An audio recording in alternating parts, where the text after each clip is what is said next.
I don't even know what to say. I don't even know what to say. I love it. At the beginning of each week, you've got something in your hand, and sometimes I just don't know what in the hell to say. I love it. I told you a few minutes ago that you have to get a picture of the Robo Skull with your hat on Yep. it. I think that would be fantastic, and didn't realize up until just a few minutes ago that it fits. It actually fits. That Robo Skull is about the size of your head. Yep. That is freaking crazy, dude. Um, Holy cow. So, welcome into another Tuesday night evening blend, number 33. Um, we have a lot of ground to cover tonight, definitely. A lot of ground to cover. There's a lot. Not going to get into the New Year's Day stuff. I did that the other night, and it's not really us unless some breaking news came through and some kind of alert happened or whatever. But we do have a lot of stuff to share, and man, I've got a bunch of banners. We'll see if we get through all of them. Some of them I can cherry pick a little bit, but anyway. So first and foremost, niceties out of the way. Matthew, how you doing today? Doing Always great. good to see you. It's, Yeah, it's man. another day. We're impending some weather coming up on Thursday, Oh and man. so we're gonna see how that plays out. But everything else is going all right. Man, oh man. Speaking of weather, I just got a message earlier, and this was sent to me, and some of y'all might be able to relate to this. Snowfall coming. You've got your milk and bread advisory, and then you have your liquor store warning. So uh, I fall probably in the liquor store warning category. I guess it depends on how you look at it, Right. really. But for you, it's probably milk and bread, although maybe mixed with a No, little bit of the other. no. Coming up on Thursday, they're expecting about 4 to 6 inches of snow or something, and Holy we don't moly. get snow here. So Oh, well, yeah, that's true. And we do, however, occasionally, but it's very random and you can't count on it. yeah, Right? Some places you can count on it. You can't count on it with us. It could be 75 on Christmas Day. It could be snowing on Christmas Day. It could be 75 at the beginning of February, and it could be snowing in February. yeah, Like you right. really don't know. So, but yeah, where you're at, I suppose that generally speaking, you guys don't really get a lot of snow. Yeah, we get about 3 weeks of winter every year. Wow. I don't I No, don't even I don't even know what to say to that. I mean, we've had it so mild so far, and everybody predicted that winter would be rough this year. And so after Christmas, come January, February is when our winter comes. Yeah. And so the end of January, a lot of times there's some heavy weather, some ice, and sometimes we shut down the entire city for a week. Man. Most of the time, it's a couple of days. Well, for us, it ultimately also it is ice, right? Yeah, It's yeah, that's the worst part, and if we have a few of those temperatures that stay below freezing for a few days, and all of a sudden it'll rain, and then we're screwed. But yeah. a lot of times that happens. You get some wintry mix in there, and really we just kind of shut down as well as a city, and they'll even call schools, if there's a quarter, half inch called for or whatever, and they may very well be doing that here. That I think later this week, but it is cold out there, man. It is Yeah. 16 right now, I think somewhere in that ballpark, and it is freaking freezing outside. And so yeah, I encourage everybody stay inside if you're dealing with what I'm dealing with. But anyway, so yeah, we get things out of the way first and foremost. Just a little, like I said, niceties. But let's go ahead and hit up our chat. Daredevil Dave in the house. First and foremost, Menjoza is here. Always Joe supporting Fan, everybody. 84. Yeah, Menjoza, man. Well, and actually, really, a lot of A people in lot of these here. guys. Yeah. Yeah, I was going to say Frostbite as well. Son of a Crayon Slayer. I always think of the Son of a Preacher Man song every time I see that name, which is a cool ass song. Yep. And then let's see, Clint Jorgensen is here too. If anybody needs lessons on driving in the snow in Dallas and Nashville, let me know. Well, I'll tell you, our problem, I've said it before, it's not the snow, it's the Yeah. ice, right? And you just So get screwed on that. this is the problem with living in Dallas is we don't get weather that often, and nobody knows how to drive in any kind of weather here because everybody's from somewhere else. You've got people that are coming Same straight here. from Same here. some people that are coming straight from India, some people that are coming from Ohio, some people coming Right. from California, some Yep. people coming from Florida. You get all this mixture of people in one place, and nobody drives the same, and nobody knows how to deal with changing road conditions. We have these overpasses and turnabouts that nobody else has, and they freeze and they turn to sheer ice when the cold weather comes in. Right. Sometimes even if there's not precipitation falling. So people really don't know what they're getting into when they get out on the road. And that's actually you're 100% correct because my sister last night was trying to go into work and there was an 8-car pileup on the interstate, and we didn't get super below freezing by any means. We really didn't, I don't think, got below freezing, but she was headed into work, and because of some black ice on the interstate of all things, which Yep. you wouldn't think had happened, but it was windy too. That contributes to it, and just freezes that stuff. And so yeah, it was bad for her. She turned around and went back home, which is very unusual. War Chest Full of Toys is here. Someone who comes from the land of the ice and snow. Uh, Good to see you. Says it's 12 degrees here. Snow coming Thursday and Friday. Yeah, a lot of people have a lot of snow Yep. coming, definitely on the way. That's for sure. And I saw that Dallas Super Bowl that year, Yeah. several Yeah. years ago, where it did. Temperatures dropped and it just got ridiculous over there. Shane, same time toys. What the wood? You did make it, Shane, and I am glad. Okay, so without further ado, we must do a further. Um, Want to start with some news of the day. Little news of the day. Mark Zuckerberg. Let's talk about old Mark Zuckerberg because there was some interesting news today. We're gonna check out a little bit of this clip, and let's see here. Boom. And I have got the Hey everyone. all right, so we've got volume. I want to make sure it doesn't blow everybody's speakers, but at the same time, I want to make sure you guys can hear this. So this is Mark Zuckerberg talking about how they are changing the way that Meta is going to account for the way Meta is going to account like Twitter or X does now. Instead of having fact checkers, Matthew, they are going to change it to community notes, which I Yep. find fascinating because for years they hired the people who fact checked you and myself and then determined whether or not we were putting the correct things that they wanted, right? Yep. Yep. And so this is Mark Zuckerberg speaking on his new policy. I want to talk about something important today because it's time to get back to our roots around free expression on Facebook and Instagram. I started building social media to give people a voice. I gave a speech at Georgetown 5 years ago about the importance of protecting free. Okay, first and foremost, he didn't build social media to give people a voice. He built social media so people could compare which chick was the hottest. Okay, Yeah. initially. That's yeah. Let's not forget. I mean, they made a Yes. whole movie about this. Yes, they did. He made a whole movie about it. It was to determine which chick was hotter than the other. And real quick, I did want to say hey to Loves Mules, 73 crashes in 6 hours. Yep, that's right.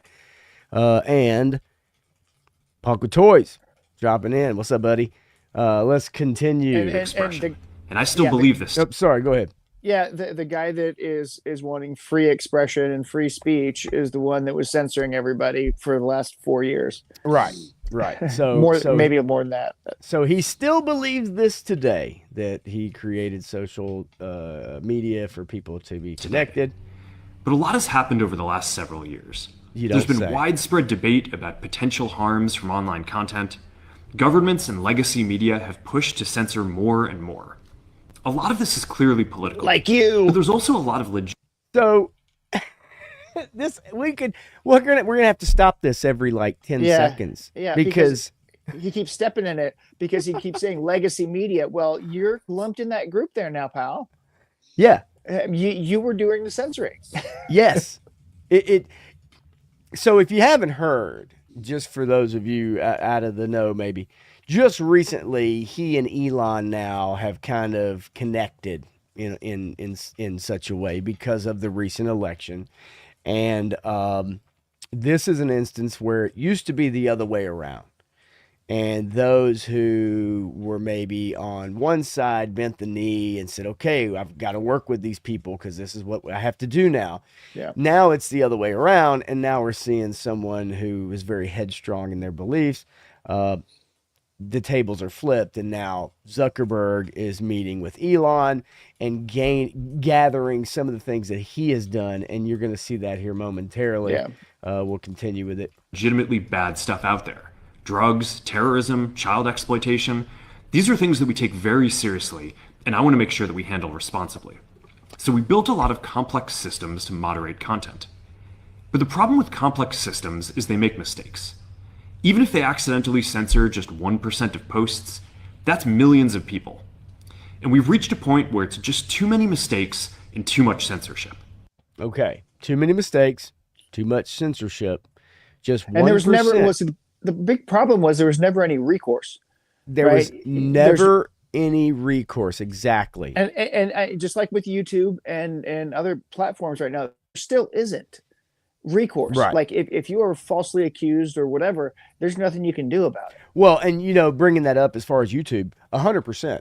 As good as they've gotten with the detection of false making AI content, right? Or detecting content that's not fit for their platform, or copyright, especially the copyright part of it, where anybody can claim something and all of a sudden immediately 10 minutes after you finish a stream, you're like, oh crap, nobody can see it now. Got real good with that, right? But they haven't gotten good with sussing out the legitimacy of those things. And so he's going to get to it here in just a second, talking about too much censorship, which is funny that he's saying about things had gotten to a point of too much censorship, because they're the ones that silenced the Hunter Biden stuff. They silenced everything. Right. So it's around free expression on Facebook and Instagram. Back to free expression. I started building social media to give people a voice. I gave a speech at Georgetown 5 years ago about the importance of protecting free expression, and I still believe this today. But a lot has happened over the last several years. There's been widespread debate about potential harms from online content. Governments and legacy media have pushed to censor more and more. A lot of this is clearly political, but there's also a lot of legitimately bad stuff out there. Drugs, terrorism, child exploitation.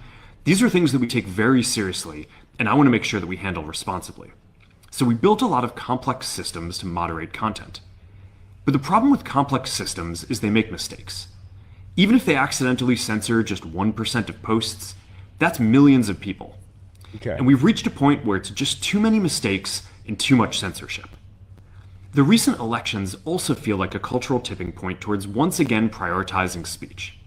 So we're going to... Now, why would the current elections be a tipping point for prioritizing free speech when we've supposedly had free speech all along? I mean, clearly, if you look at it, everybody told you who was going to win the election. And then when it didn't turn out that way, they're second guessing everything now.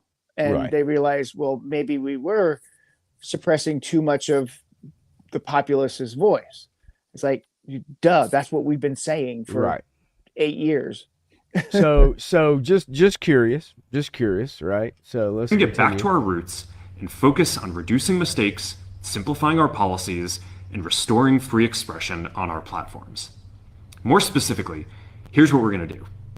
First, we're going to get rid of fact checkers and replace them with community notes. Oh, get rid of fact checkers and replace it with our own society regulating each other.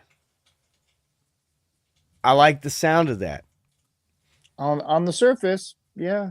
Right? On the surface. I like the sound of that, though. Yeah, we'll see who these people who are allowed to make community notes are. Well, and that's going to be obviously, I think, if it's copied like Instagram or as Twitter X has done with Elon, they're going to let the society determine if somebody posts, that the sky is green, obviously, or gray or whatever, whatever. The sky is red. I don't give a shit. Whatever. Obviously, people are going to jump on there and say, well, no, obviously, the sky's, blue, whatever, right? The earth is round. I don't know, whatever you believe in. But the bottom line is, you get what I'm saying. At least people can jump on there. So if you see something that's posted, then if the overwhelming response is like, no, this is not, then you're at least going to see that. That's what's happened on X. I'm not saying it's the best platform by any means. Yeah. But at the same time, at least that move to me has seemed to work better than just having employed people or bots check for facts, if that makes sense. Yeah. So number Similar to one, X, starting in the US. community notes. After Trump first got elected in 2016, the legacy media wrote nonstop about how misinformation was a threat to democracy. We tried in good faith to address those concerns without becoming the arbiters of truth. Oh my God. But the fact checkers have just been too politically biased no good and have faith about destroyed it. more trust than they've created, especially in the US. What? So over the next couple of months, we're going to phase in a more comprehensive community notes system.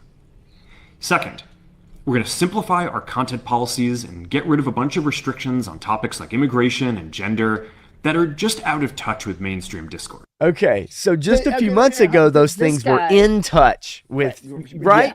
Yeah. This is the platform that banned the president of the United States. It's right? amazing. I mean, it was Meta, it was Twitter, it was Facebook. They banned the president of the United States from making social media posts on their platform. And they didn't think they were trying to control the narrative. They didn't think that they were fascist speech deniers, right? I mean, come on. Yes, it's amazing. All of a sudden. Now, I will also say market share, losing billions of dollars will do that. Now, that's also a lot on him for investing a lot into virtual reality, which I am glad. I'm glad he is. But it's not exactly a winning formula, no. But let's see his other points real quick, and we'll jump off of this. What started as a movement to be more inclusive has increasingly been used to shut down opinions and shut out people with different ideas, and it's gone too far. So I want to make sure that people can share their beliefs and experiences on our platforms. Third, we're changing how we enforce our policies to reduce the mistakes that account for the vast majority of censorship on our platforms. We used to have filters that scanned for any policy violation. Now, we're going to focus those filters on tackling illegal and high-severity violations. And for lower severity violations, we're going to rely on someone reporting an issue before we take action. The problem is that the filters make mistakes, and they take down a lot of content that they shouldn't. So by dialing them back, we're going to dramatically reduce the amount of censorship on our platforms. We're also going to tune our content filters to require much higher confidence before taking down content. The reality is that this is a trade-off. It means we're going to catch less bad stuff, but we'll also reduce the number of innocent people's posts and accounts that we accidentally take down. Fourth, we're bringing back civic content. For a while, the community asked to see less politics because it was making people stressed. So we stopped recommending these posts. But it feels like we're in a new era now, and we're starting to get feedback that people want to see this content. Okay, and I'm gonna stop it right there. Okay, this video's long enough. So here's the deal. Ultimately, this is, hey, we saw what Elon did, and we're gonna copy it. That's my main takeaway from this. I mean, look, yes, there are other factors, right? Yeah, these people know Threads didn't work. Blue Sky isn't going to work. These other alternate platforms are going to be niche echo chambers, and Blue Sky is where all the PDF files are going these days, right? And they can get away with it over there because nobody's stopping them, and it's spreading like wildfire because they're all on the same page. I'll just say that. So I wouldn't go to any of those places. And now you find out that there's this one bastion, this one beacon that everybody is going to again, returning to, you could say. And it's like, wait a minute, there's success there, and it's allowing this whole discourse, and both sides are allowed to speak. Oh, this is crazy. Yeah, how what? This is no, yeah, it is fascinating to me. I thought, when this came out earlier today and I watched it, it is funny enough, in a way, funny enough that you can sit there and you can kind of laugh to yourself. Yeah. Right? Or laugh out loud about it, Yeah. because Right. some of the things he's saying, you're like, yeah, no shit, Sherlock. Right? Like there's, I thought initially this was an AI video when it came out. Well, I think we might deduce that he is no longer considered a lizard person. He's clearly a robot. Yeah, he's now. I mean, the other realistic part about it is that he's, he is a very smart person. And a lot of those people that are like that tend to have either social, anxieties or interactions that aren't normal, right? Just highly functioning brain. I'm not going to fault the guy for not being an amazing public speaker. Elon is also not an amazing public speaker, although I think he is a little better at it and a little more self-aware and aware of the room, so to speak. When he told Disney and anybody that didn't want to advertise on X to go fuck themselves. That was a wonderful statement. I did want to say hey to Tony's Figs, 3-star draw, Aaron the Toy Enhancer, and Jay Astro joining us here. But yeah, no, it's just funny to me that all of a sudden now the tables have turned somehow, and people really would like to have free speech and actual, facts, or the ability to fact check things without someone being paid to fact check it. That's what your community notes are really all about. And I think it works on Twitter or X just fine. I think it works just fine. And I think that's really what people really would like. I think society does best when it regulates itself. Yep. It knows what's crazy. It knows what's not. It knows what's acceptable, and it knows what's not. That varies from region to region, but ultimately, society will regulate itself. Something a little bit lighter as we kind of move along. I did want to see if you guys saw this, man. I thought this was really cool. And this is just kind of news of the day, so I'm just sharing a few different things that popped up. This Nosferatu candle holder. Have you seen this thing? No. This is so awesome. Freaking awesome, Matthew. It's cool. $7. They're selling out really quickly, but it's really cool. It's just a little tea light candle or candle holder, and it has the kind of the aluminum frame. And they've got different ones, actually. They've got different ones. You can check them out. Let's see. It's on Amazon. I was hoping to maybe find the link. Yeah. So check this out. I'll show you the ones really quickly on here. So if you look, you've got that one. You've got, let's see. There we go. Share this tab. You've got that one. You've got that one. Yeah. You got that. What's that? That's cool. I like the first one the best. I do too, right? But that one's kind of neat. Yeah. Then you have it just kind of shows you what it is. You've got various ones that kind of depict, little, but like super cool designs. But that one's pretty awesome. That one's really cool, man. But anyway, yeah, look at that. That's wild, isn't it? So on Amazon, if you type in Nosferatu, like candle holder or whatever, you'll find it. I saw that today, actually, a cool article that had it today, and I'm like, man, I gotta share that. Have you heard that the Grimm series is in movie development? Did any of y'all watch Grimm back in the day? Loved it. Okay, well, Grimm is in development. Nice. Right now. Same actors? At Peacock, yeah. Yeah, Grimm is okay. coming back from the dead, this time in the form of a movie. Yeah. Josh Berman, the creator of Drop Dead Diva, which I'm not familiar with, is writing the Grimm movie. And it's got a couple series showrunners. But yeah, man, the plot and cast of the Grimm movie are kept under wraps, but original series starred David Giantoli as the homicide detective who discovers he is Grimm. Did you like Grimm back in I the did. day? Oh, Really? yeah. I remember when it was out. I thought it was pretty cool. The premise was pretty cool. It was also out basically at the same time as the damn Disney or Yes. the one that Once had a- all the different Once Upon a characters. Time. Once Upon a Time. Yes, thank Yep. you for saving me there.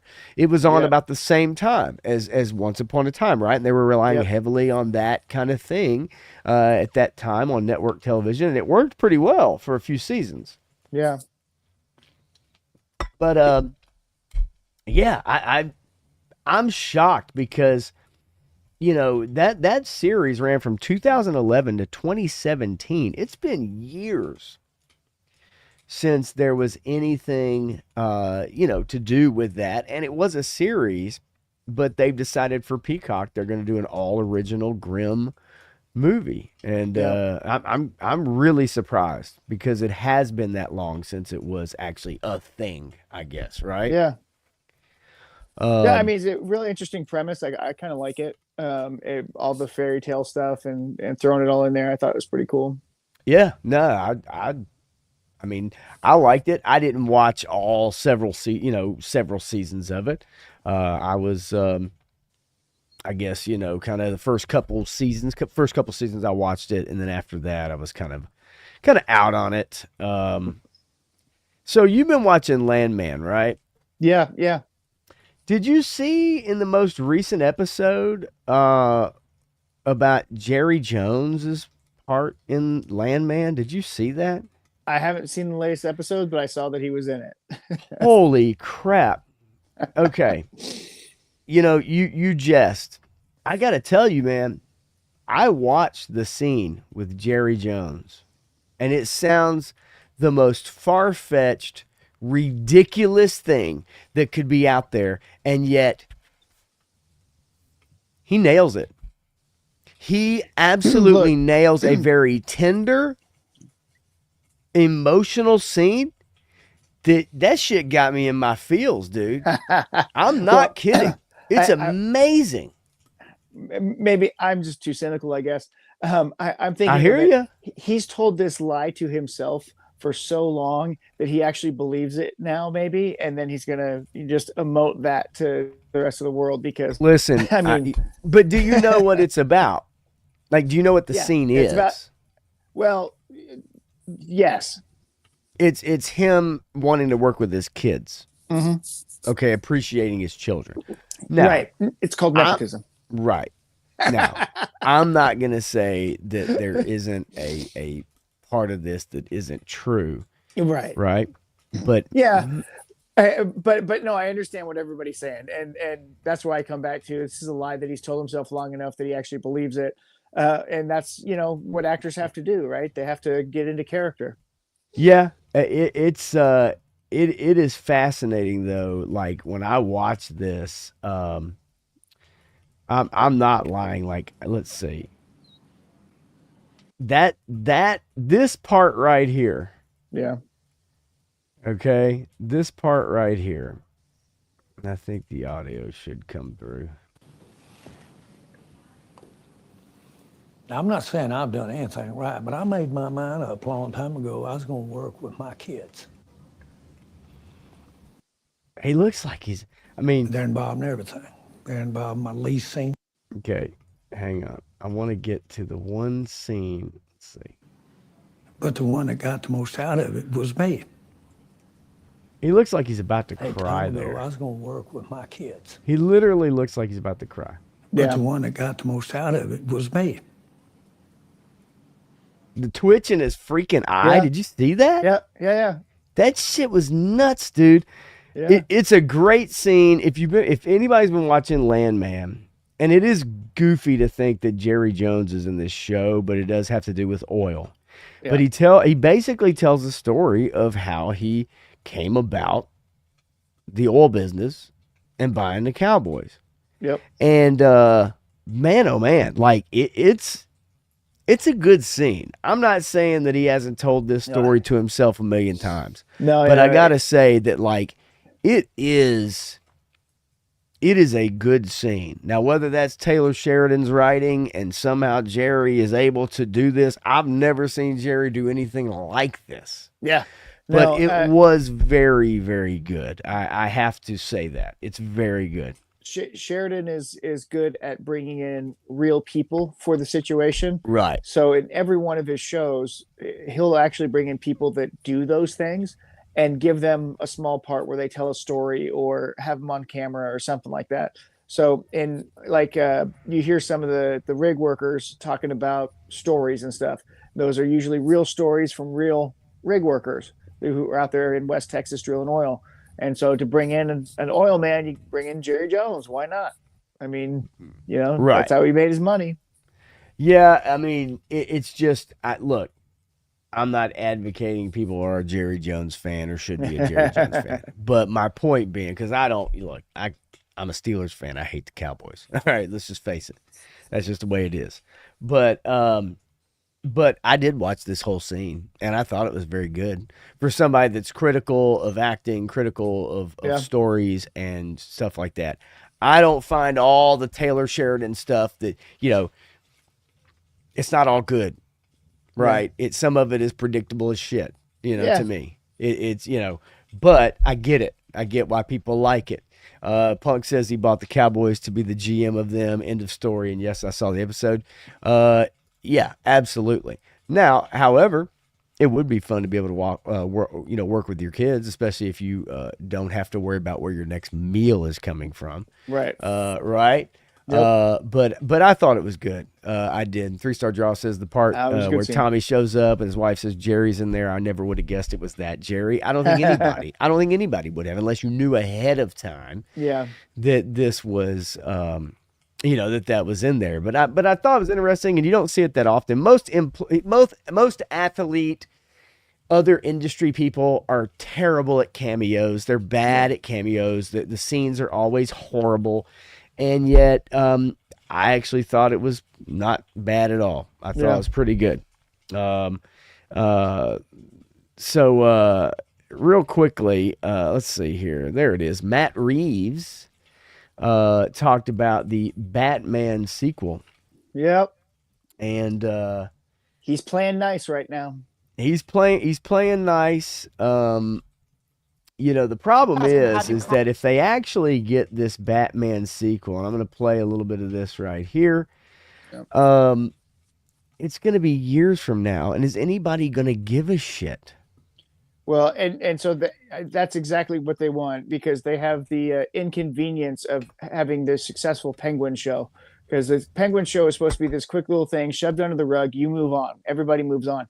Now It was so successful. Everybody wants the Batman 2. And now they're in a pickle because they're going to have Batman and the Batman coming out, or a character that is Batman who's different than Pattinson's at the same time. And it's going to cause brand confusion. And Warner Brothers is the dumbest company. You're going to have all the James Gunn stuff. And if it doesn't work, right, then it's really going to be a mess.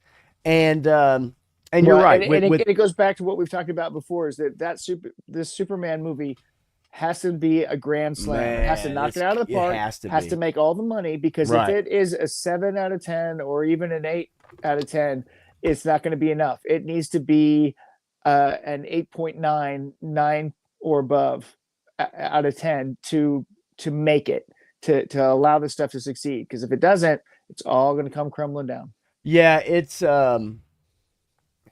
again, yes, that Superman movie is going to have to hit, but the problem really to me is that Penguin was such a success that now that's what people are craving for. Yep. And now this poses a problem, right? And you can only imagine James Gunn probably was pulling his hair out that it became such a success, because then that messes up all of his plans, right? That just completely changes the whole thing. But at the same time, obviously, he's pushing this on the back burner, and I don't know this ever going to get made.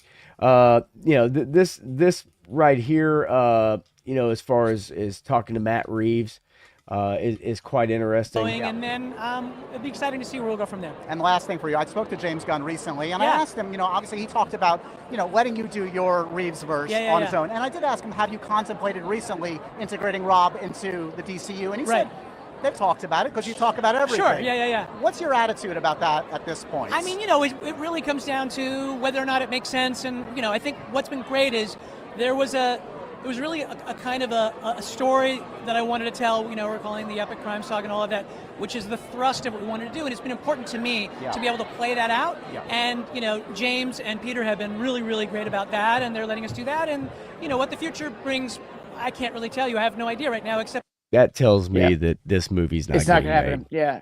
I mean, he's playing ball here. It's not getting made. He's being the nice guy. Yes. His movie should be almost done. Yes. At this point, and they're postponing it even further because they want to see how Superman plays out, and then what they really want to do, if they want to integrate it, if they were going to make him change some things in his movie to make it fit, or if they're going to still keep it separate because it's its own thing. This is what happens when you try to plan a connected universe. It doesn't work.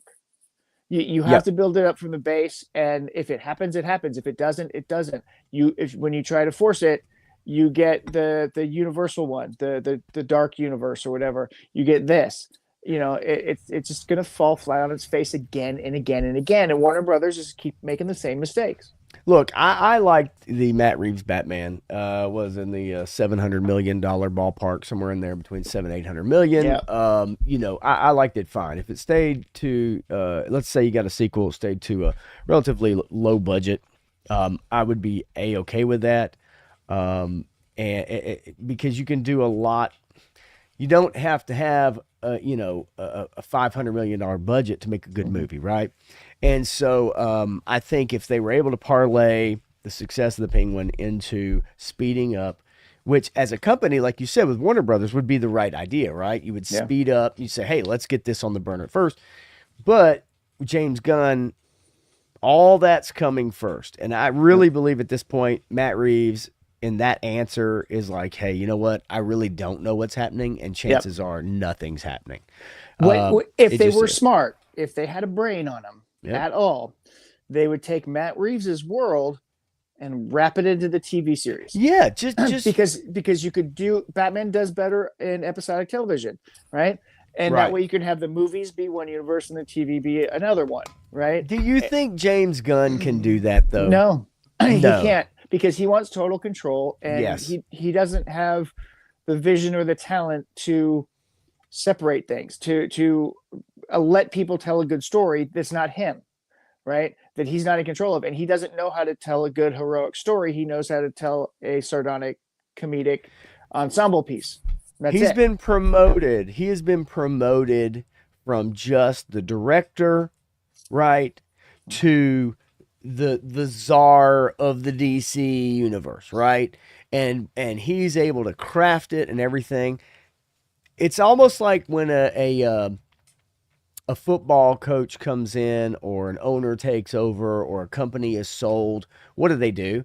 They come in, they want to get their thumbprints over everything. So they get rid of everything that was there before, right? Or they push it out some way, or they delay it, or they put it off, or whatever. And that's basically what's going on here. Well, and that's what killed Firefly, right? And well, no, right. And it's like 3-Star Draw says here, I finally watched the Batman over the weekend, never seen it. It wasn't awful, but Pattinson sure was as Bruce. Look, he wasn't terrible. He was fine. I like the premise of him and the scariness of the darkness, being able to control people's minds, criminals being scared to commit crimes because they think he's there. Yeah. I like that reliance on that theme.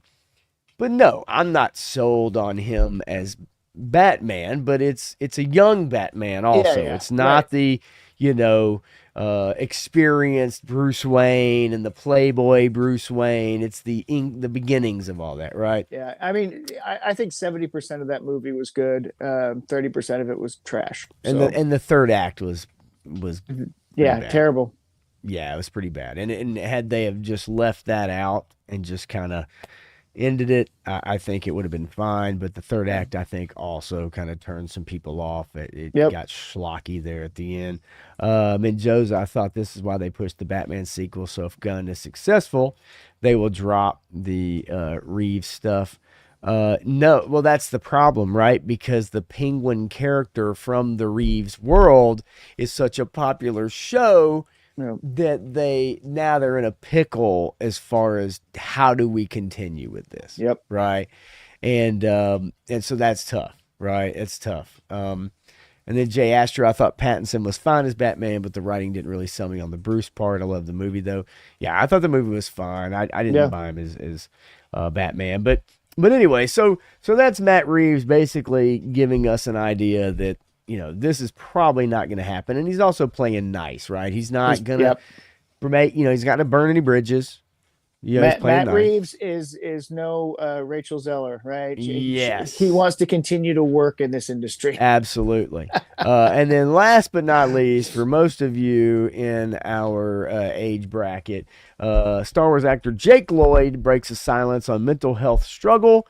Mother describes Star Wars fans as therapeutic despite the media's narratives. So the media are the ones that try to say that fans are especially harsh on him, and they told him, they're the reason why he's disappeared. There's a reason why he's mentally unwell. It's because of the fans, and they just, came down on him so harshly. But if you remember back in the day, there was no Twitter, there was no Facebook, there was no, and it was the media that came down on Jake Lloyd, not the fans. Were there some fans? Yeah, look, I wasn't thrilled with his performance. I didn't like it, but I did not have a conduit to Jake Lloyd. Right. Ahmed Best said the exact same thing about 10 years ago.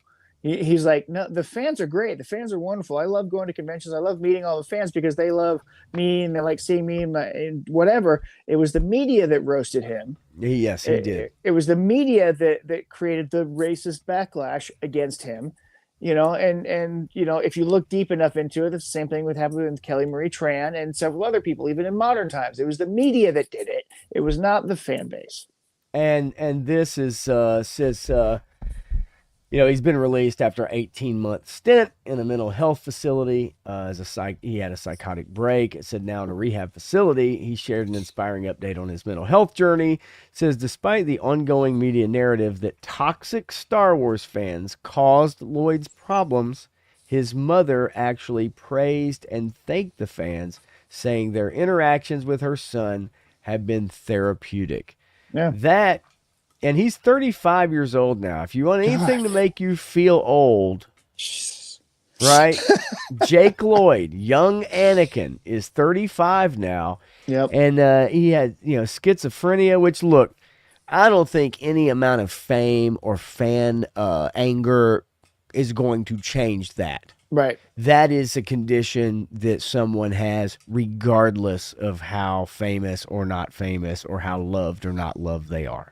Well, that stuff doesn't help for sure. It doesn't. But it says his recent progress reflects not only resilience, but also the unwavering support of his family and mental health professionals.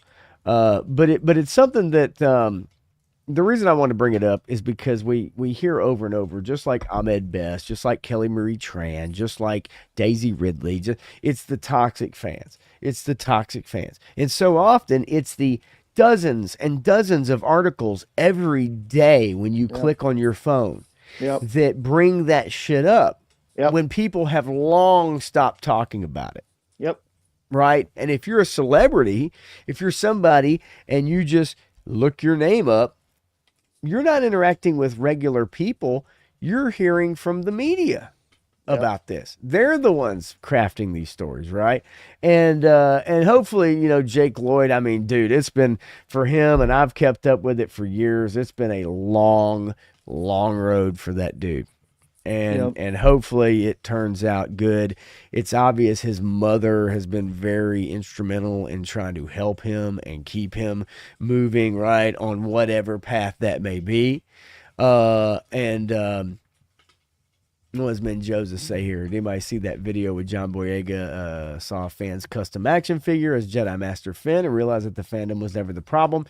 That's not the only time he never realized that. He's made other comments that it wasn't the fans, that it was Disney that didn't know what to do with his character. Yep. Yeah, it was J.J. Abrams. It was Rian Johnson.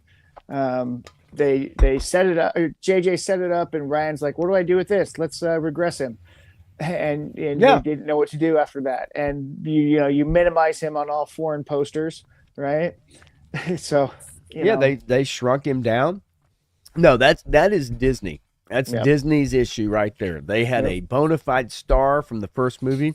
Yep. I think it was the person that most people wanted to turn out to be the Jedi, turn out to be the person. Absolutely. And they went another direction.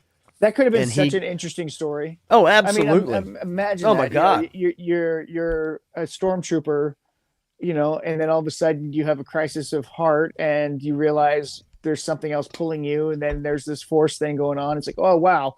And that can be a whole incredible adventure that they could have done. Yeah. And Frostbite here will be hearing from the kids in the Acolyte 20 years about how Pop Blender ruined their lives. Yeah. If I only had that many views or that many people that actually thought I had that kind of power.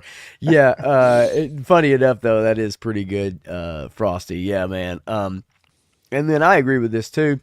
Why does it have to be toxic fans? Joe Fan 84 says, what if you just don't like how the story has changed? I think that's the biggest thing that you and I talk about all the time, and a lot of the people that we watch.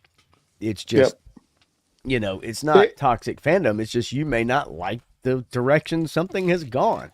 Henry Cavill answered it perfectly. Oh, yeah.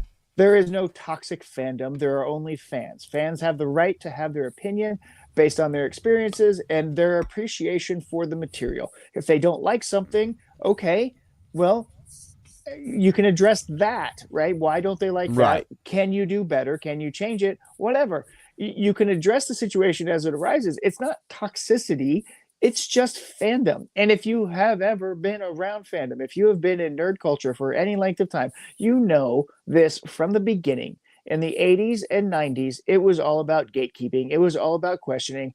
And if you knew the answers, boy, you were in. If you didn't know the answers, it was like, okay, well, let me tell you about this. Or you need to go study. Or you need to go study, right? It's like, oh, go read this, and this, right? It was more of this helpful idea, and now people take offense when they're told that if they're challenged, right? If they're challenged with new information, people don't want new information to be challenged with because they don't want to have to think. And this is what has led us to the situation we're in so many levels.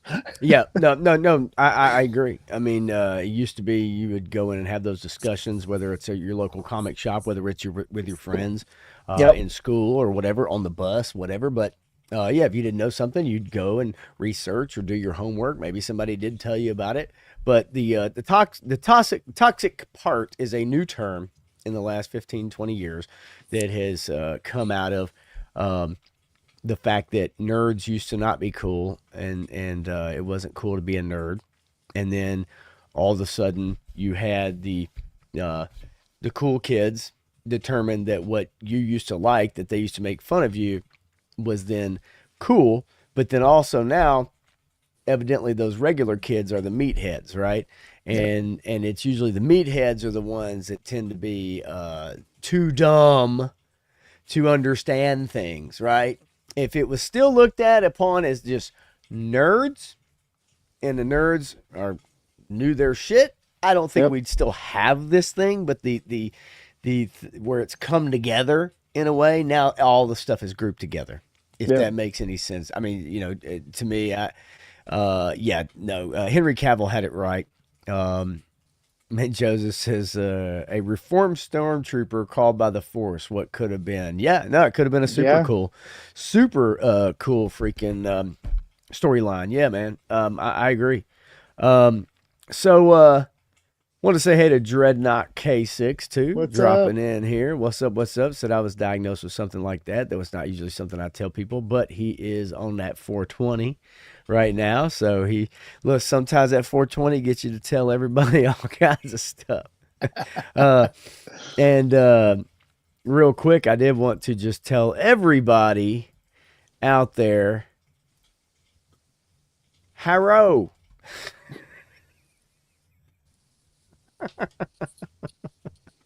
Anyway, I'm terrible. That's just bad news right there. All right, so let's check out our Golden Globes list, shall we? Shall we, Matthew? Yeah, there's a lot of stuff nobody's ever heard of on that list. Yeah, and we'll go through it quickly. The Golden Globes sometimes is really a precursor to the Oscars. Well, precursor to the Emmys and then the Oscars. Yeah, the Emmys, then the Oscars. It will kind of give you an idea, I guess you could say. And so really, we can kind of scroll down our list. Best motion picture, musical, or comedy. You've got all your winners here. I do not know anything about Amelia Perez. That is new to me. Anybody in the chat, if you have heard of any of these shows and or have watched these shows, let us know. But The Substance in there. I have heard of Wicked. a couple of them, but it's like off in the distance somewhere. And some of them a lot of people are saying that some of these are pretty good. But a couple of them are like, I'd never heard. Nobody's ever heard of that one. Substance evidently is really good from what I've understood. Best motion picture drama. You're looking at The Brutalist. I've heard nothing but great things about The Brutalist. It's not been on my radar. I know Dune Part 2 is on there. Nickel Boys, which is a trailer that I watched before Nosferatu, and it didn't tell me anything about the movie at all. Right. Yeah. Let's see here. Best motion picture animated is Flow. Wrong. That's wrong. Yeah. The Wild Robot, in your opinion, probably should have won that. Cinematic. Well, Wallace and Gromit was also really good. So, that's right. Yeah, it would have been I've down heard to about those that two too. for me. So cinematic and box office achievement. Now, I don't know what this category really means exactly, but Wicked won this because it evidently was the only thing that they could win. I don't know. I don't know how that wins because Deadpool and Wolverine beat it and Inside Out 2 beat it. And anyway, there's. Best motion picture, non-English language. Amelia Perez, again, don't know anything about it. Best performance by a female actor in a motion picture drama is Fernanda Torres for I'm Still Here. Well, again, it should have been Sophia Falcone, whatever her name is.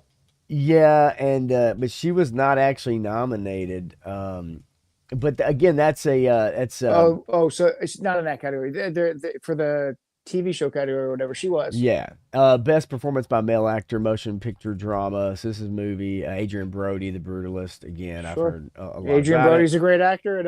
This is best performance by female actress, Demi Moore. Man, it's been a long time. So it's quite fascinating. So that's from the TV show one, right? The Substance. It's motion. No, it's motion picture, musical or comedy. It's a comedy actually. Okay. The Substance. It's a comedy.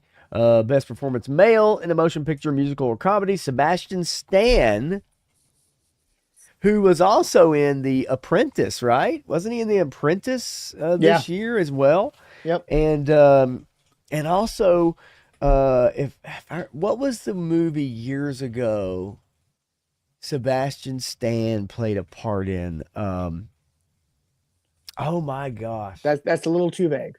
Yeah, well, that's a little too vague. I'll see if I can bring it up. Anyway, best supporting is Zoe Saldana, Amelia Perez. Evidently, I need to watch this Amelia Perez movie because I don't know anything about it. You know who that is? Do you know who this guy is right here?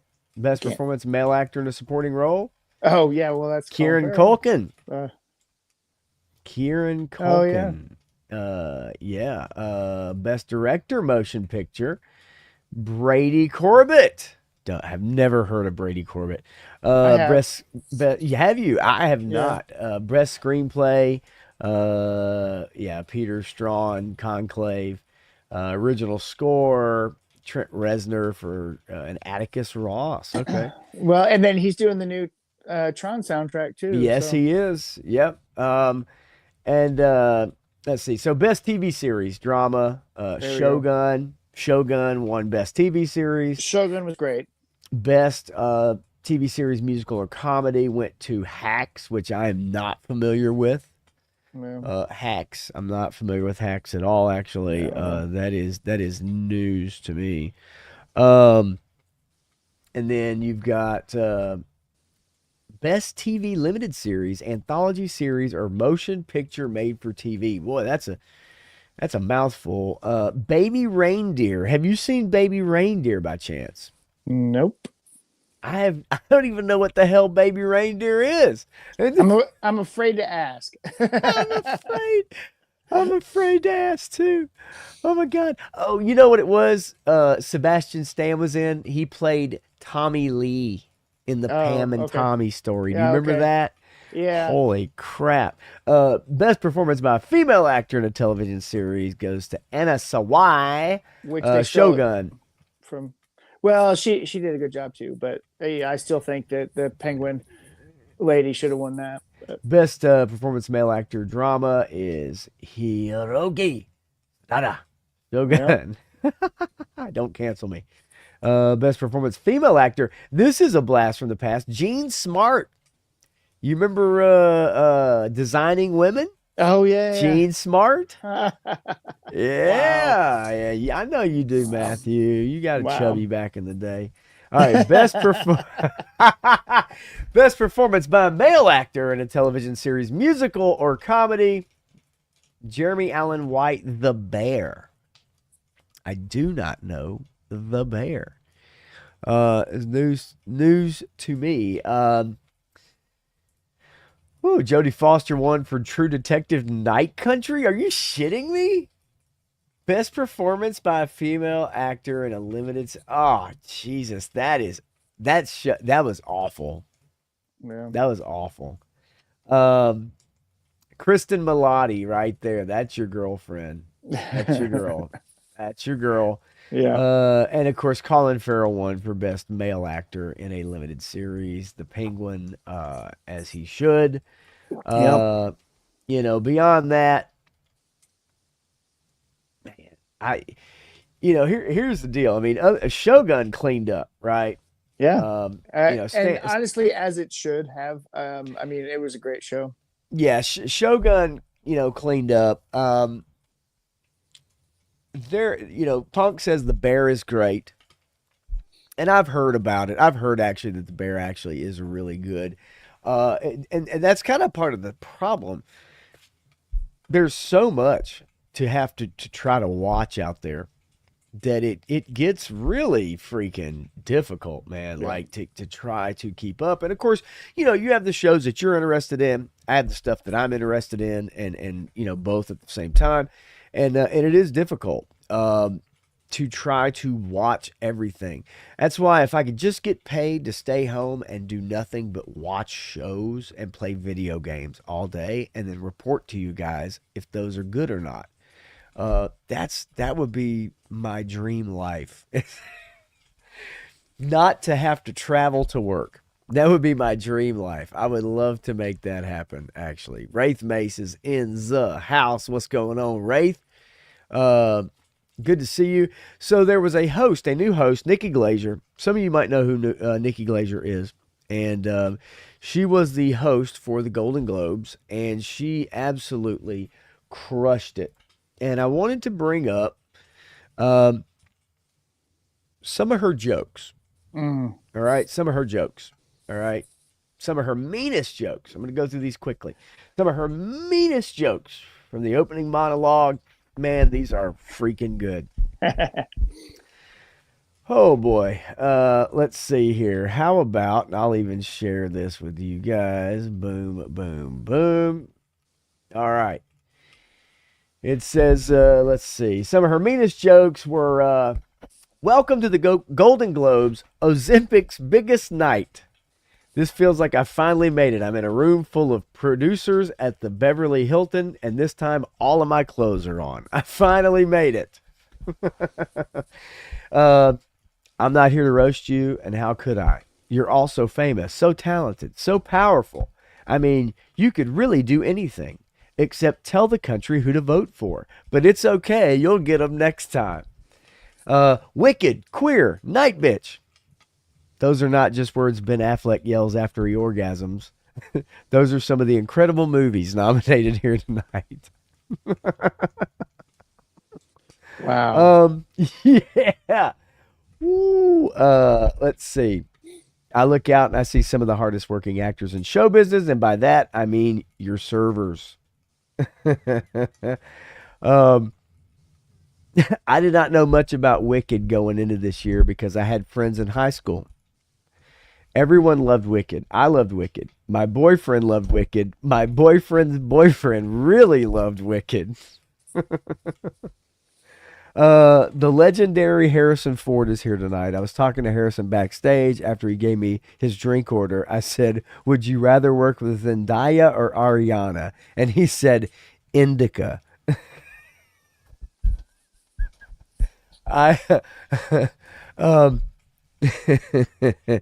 And then you have, let's see here. Oh, where is it at? Her cut jokes.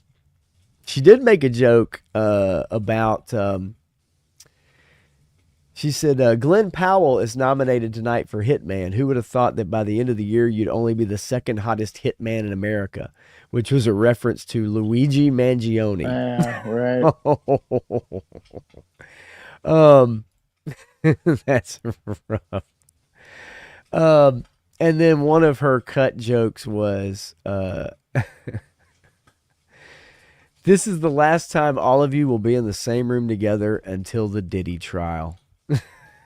Woo.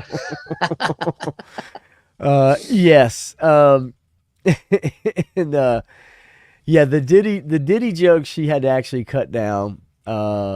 She had a few of them, and they actually were pretty good. But she definitely had to cut out some of the Diddy stuff. And you had to guess that probably would have definitely made the list, right? If you're gonna yeah. right. But I actually love her. Her husband is Tony. Oh, what the hell's his name? Tony. I see his stuff on Instagram or on YouTube all the time.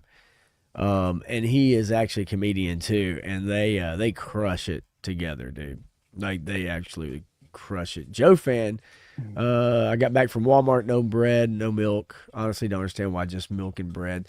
I always wondered that when there's supposed to be like snow, does everybody think they're gonna get snowed in for like a week or two? And all they're gonna eat is milk and bread, like eat and drink is milk and bread. Do you think that's like why do people just get milk and bread? I don't know. I don't know why people were hoarding toilet paper. I didn't understand any of it. Hoarding toilet paper. But it's every time it snows though. It's one of those things where it's like, everybody literally. So some of the stores around here were out of eggs. So, okay, eggs, milk, and bread. Those literally are like the three things that everybody goes for when it's snowing, and that's kind of fascinating. Yeah, I don't know why it is, right? Of course, I mean, I could get why people are hoarding toilet paper because they think they're gonna have 20 shits a day, right? Anyway, so just an update real quick on the Oscars. All right.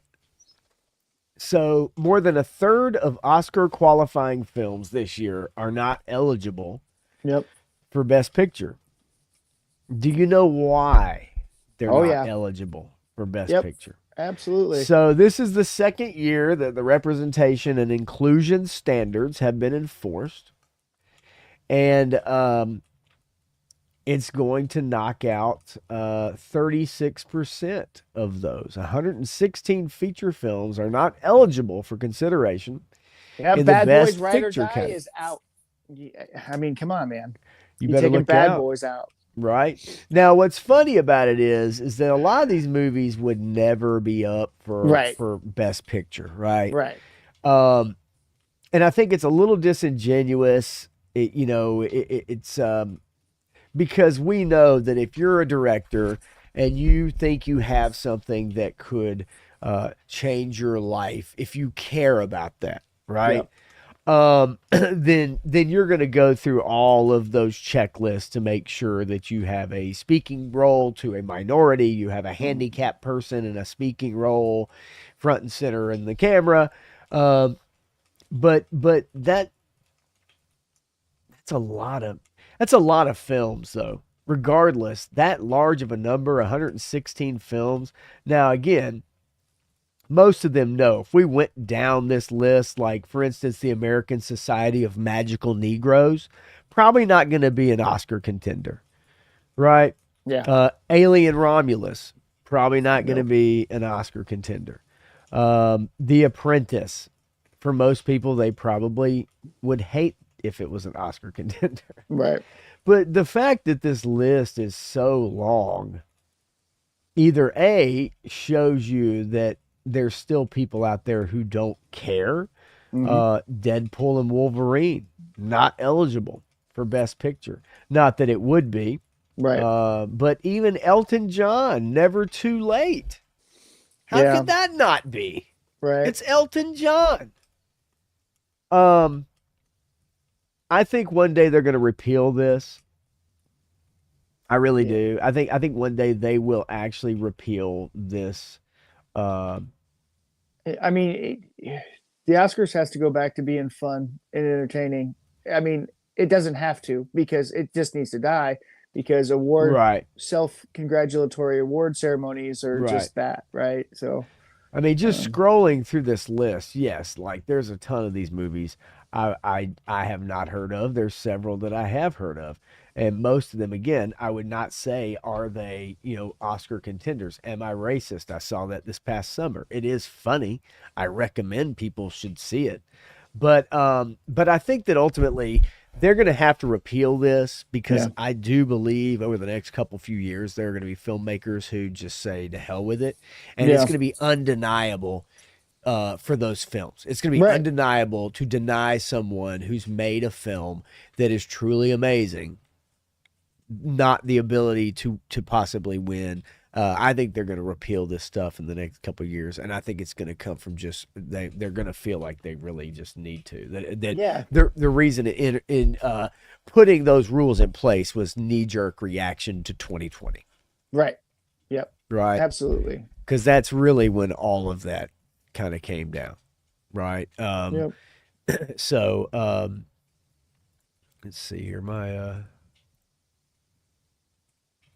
just anyone cut out the middleman and just buy bread makers. You ever try to make bread? You ever try to make bread on your own? Yeah, we've used a bread maker before. Yeah. It's easy. Every time I've tried to make a bread maker, it sucked. Well, okay, do you live in the mountains or something? Because altitude makes a difference. Well, I don't live in the mountains, actually. How dare you think that I'm an Appalachian person? I get it. I see what you're trying to do. Just because I'm in Tennessee.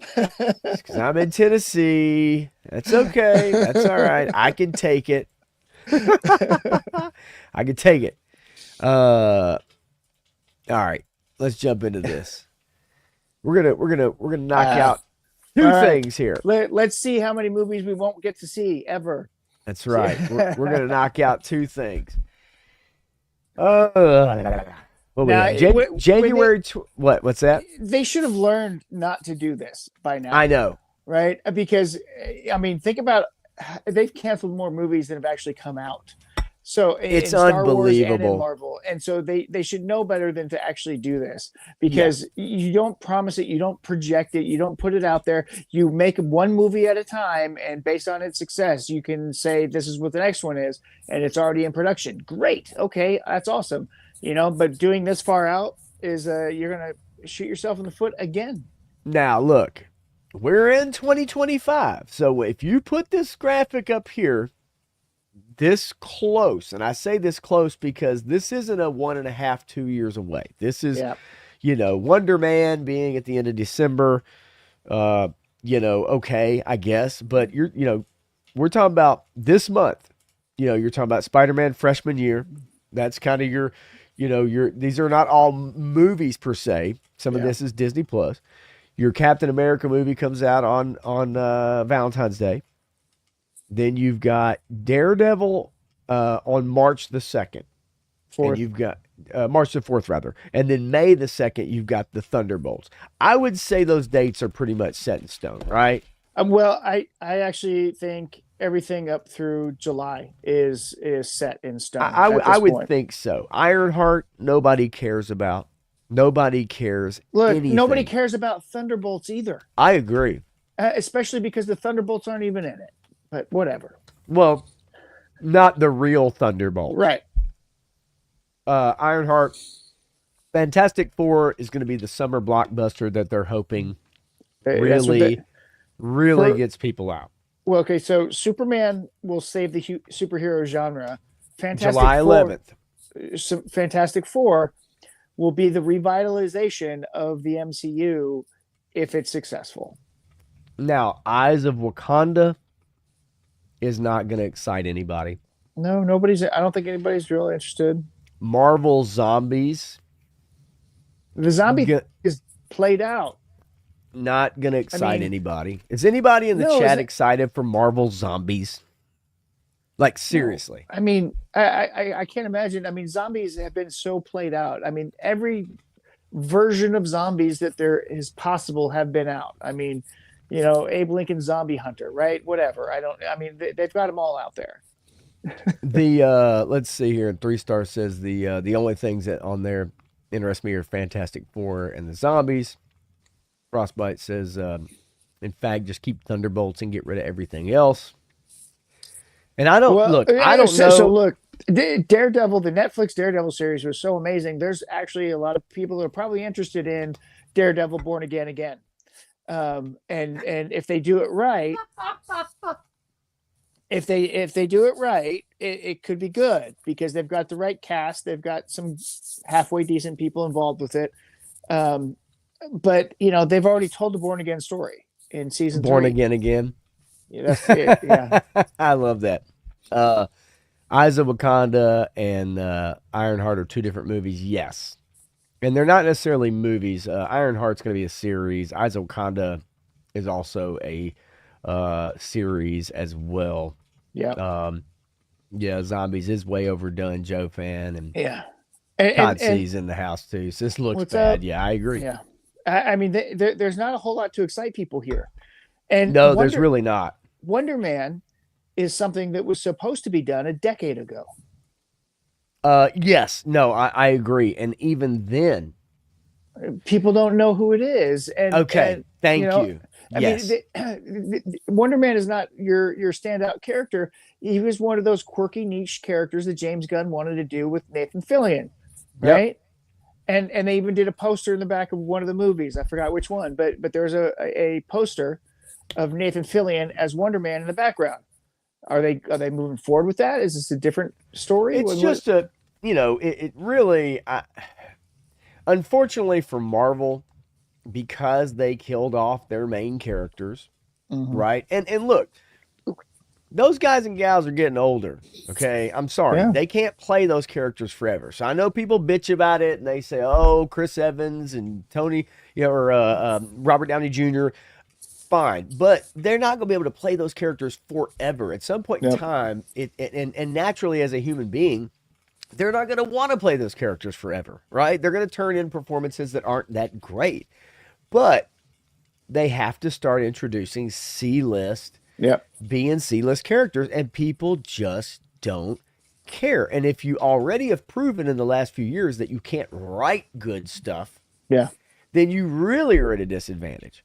And so like Wonder Man, Eyes of Wakanda, Ironheart. No one cares about this stuff, and it's not gonna go over very well. And 3-star draw 100%. They just keep shitting the bed with these series. It's true, Yeah. but they're almost in a catch-22 at this point, right? They had 10 years of dominance, and then all good things come to an end. That's it. And it just is, right? And Menjoza, Fantastic Four, most interested in.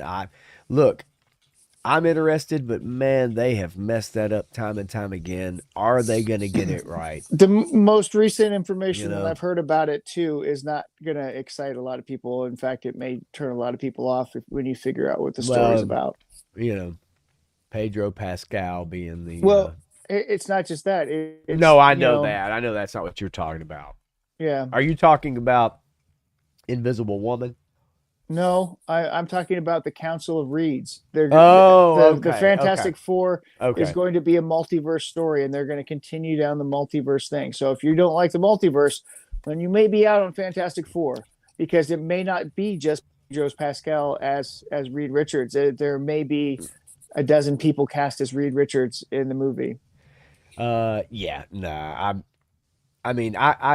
heard that as well. I forgot about it. Nobody wants that. Let's not kid ourselves.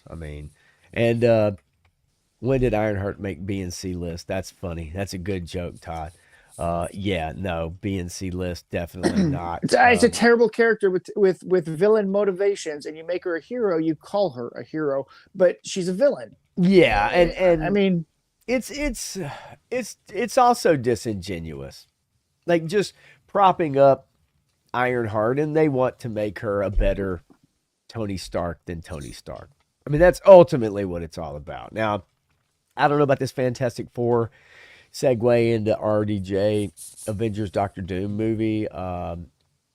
He's supposed to be in that, right? Yeah, that's the one he's in. So we'll see if that segues into his own movie, but I don't know. Or if we get a Secret Wars, or we get a. I think he is in the Avengers movies. Like, they've got 2 Avengers movies that they're slotted out for, and he's in both of them. And then Chris Evans is in the second one, supposedly. Right. Yeah. So, just looking at this slate, though, the reason I want to bring it up, because just looking at it, other than Daredevil, and even then, I don't know, depending on how they handle it, there's nothing on this list that gets me like, man, I can't wait. I can't wait for this.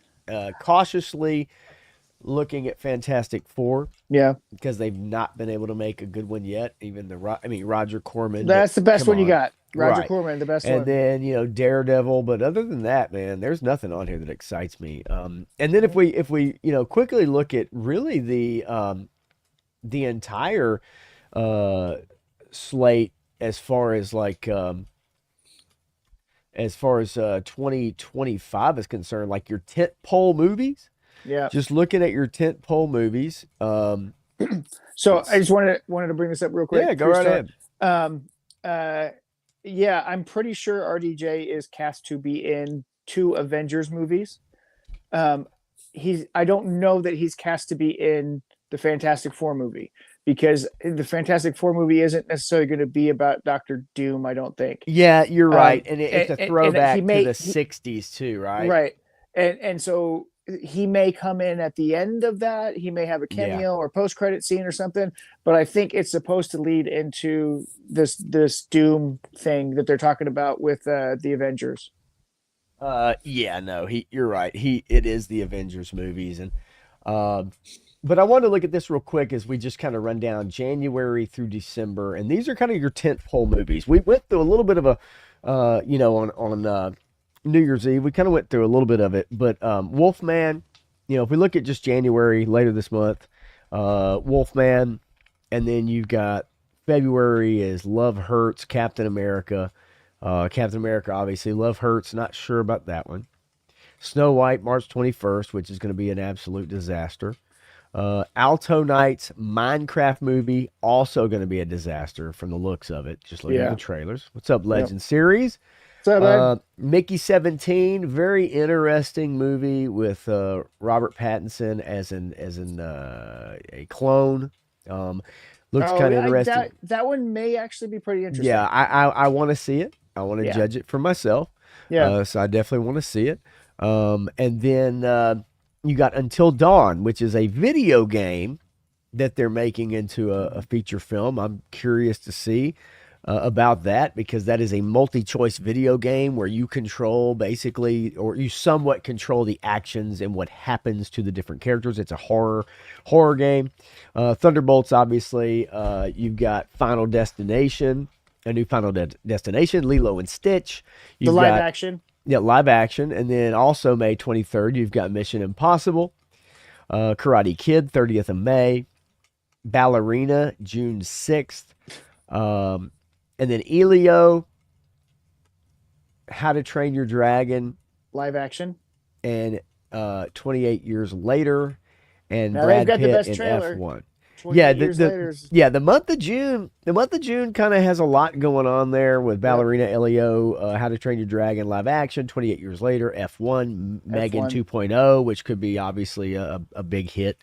Yeah. F1 should be pretty good too, I think. Right. I agree. I think Jurassic Park, Superman, I Know What You Did Last Summer, Smurfs, Fantastic Four, all in the month of July. Naked Gun. Did you see the tagline or the subtitle for Jurassic World? No, not yet. Rebirth. Seriously? Yeah. Interesting. Yep. Okay. Let's see. Naked Gun. Now that August is going to 1st. be trash. If you know anything about the people creating it, that is going to be horrible. I don't think there's going to be anything No good about confidence. it. Zero confidence. Zero confidence. The people that are making it don't know what humor is anymore. What about Freakier Friday? Anybody out there excited for Freakier Friday? And they're bringing back the original stars, though. Lindsay Lohan. I heard some people talking about a really good way to do a Freakier Friday that would actually be really good and entertaining, but they wouldn't dare do it. Well, is that a Vivid Pictures or Wicked Pictures? No. It is transmission replacement things. Oh shit. Yeah. I don't know, man. The Conjuring, last rites, but it won't be the last Conjuring. Saw 6. 11. Oh shit, it is 11. Oops, no.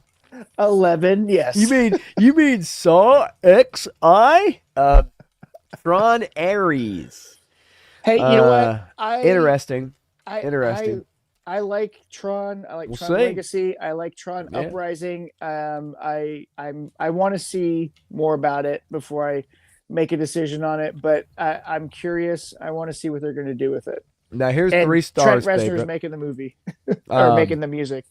Yes, he is. 3 stars favorite. Mortal Kombat 2. 2 squared, right? 2. This is the second. Yeah, 2. That's right. October 2/4. Yeah, and actually, if you think about it, it's actually the third second, right? It is the third second. It is the third second. The Mortal Kombat Legacy. Yes, that's right. Damn. Predator, Badlands. So this is a sequel to Prey. So we're going to get another female protagonist the colonial times or something like that. That somewhere in the past is going to be fighting a predator all by herself. Predator, Badlands, and we have The Running Man, November 21st. You know, I don't know. I'm curious if they're going to do Running Man. I just can't. They could do something really interesting with it. They really could. They could, Matthew, but it also reminds me of when they redid freaking oh my god, 2 weeks. The with Colin Farrell. Oh, yeah, Total Recall. Total Yeah. Recall. Shit, how could I forget this? Literally, I can see the picture in front of my face. Yeah, just that remake, any of these remakes, I just don't know. You've really got to have a deft hand Yeah. at those because of what they're about. And I just don't know if the unpopular Running Man opinion. remake could be good. Unpopular opinion. Stop it. Stop it. I kind of liked the RoboCop remake. Okay, I thought you was about to say something. There's a human element that they put into that story that wasn't in the other one that I kind of interesting. I understand that, and I know what you're saying. The Total Recall one gets a lot of shit, but it's better than what people let it on about. It's not great, but I still like the Schwarzenegger one better. But it has more sci-fi elements to it, and I saw what they were trying to do with it. Yeah.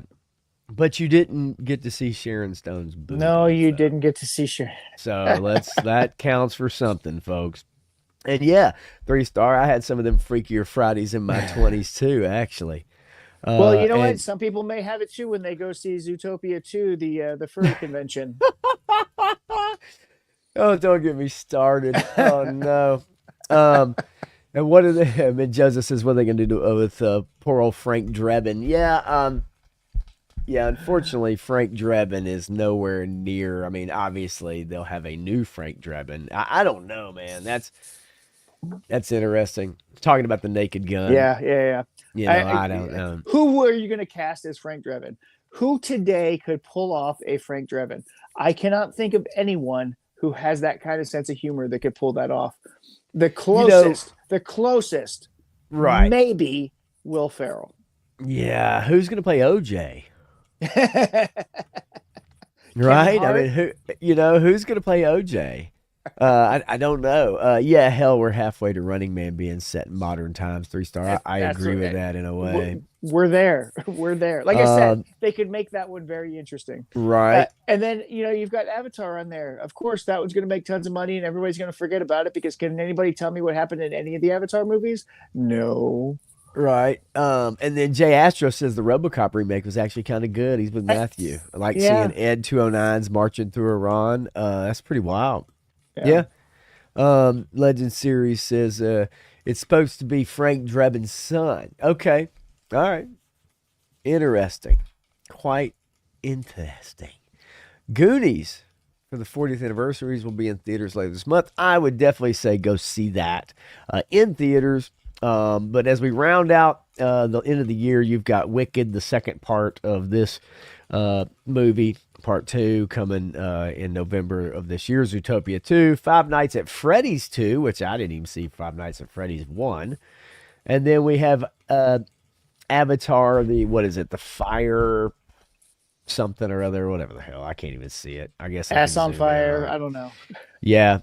Fire and Ash. Ooh. Oh, that's it. Yeah. Okay, folks, here's the deal. Avatar is like a $1 or $2 billion making movie. Yeah. Do you know anybody that's actually seen the second one? I do. I have seen the second one. Then I know someone. Then it was streaming. When it was streaming. But who went to see it at the theater?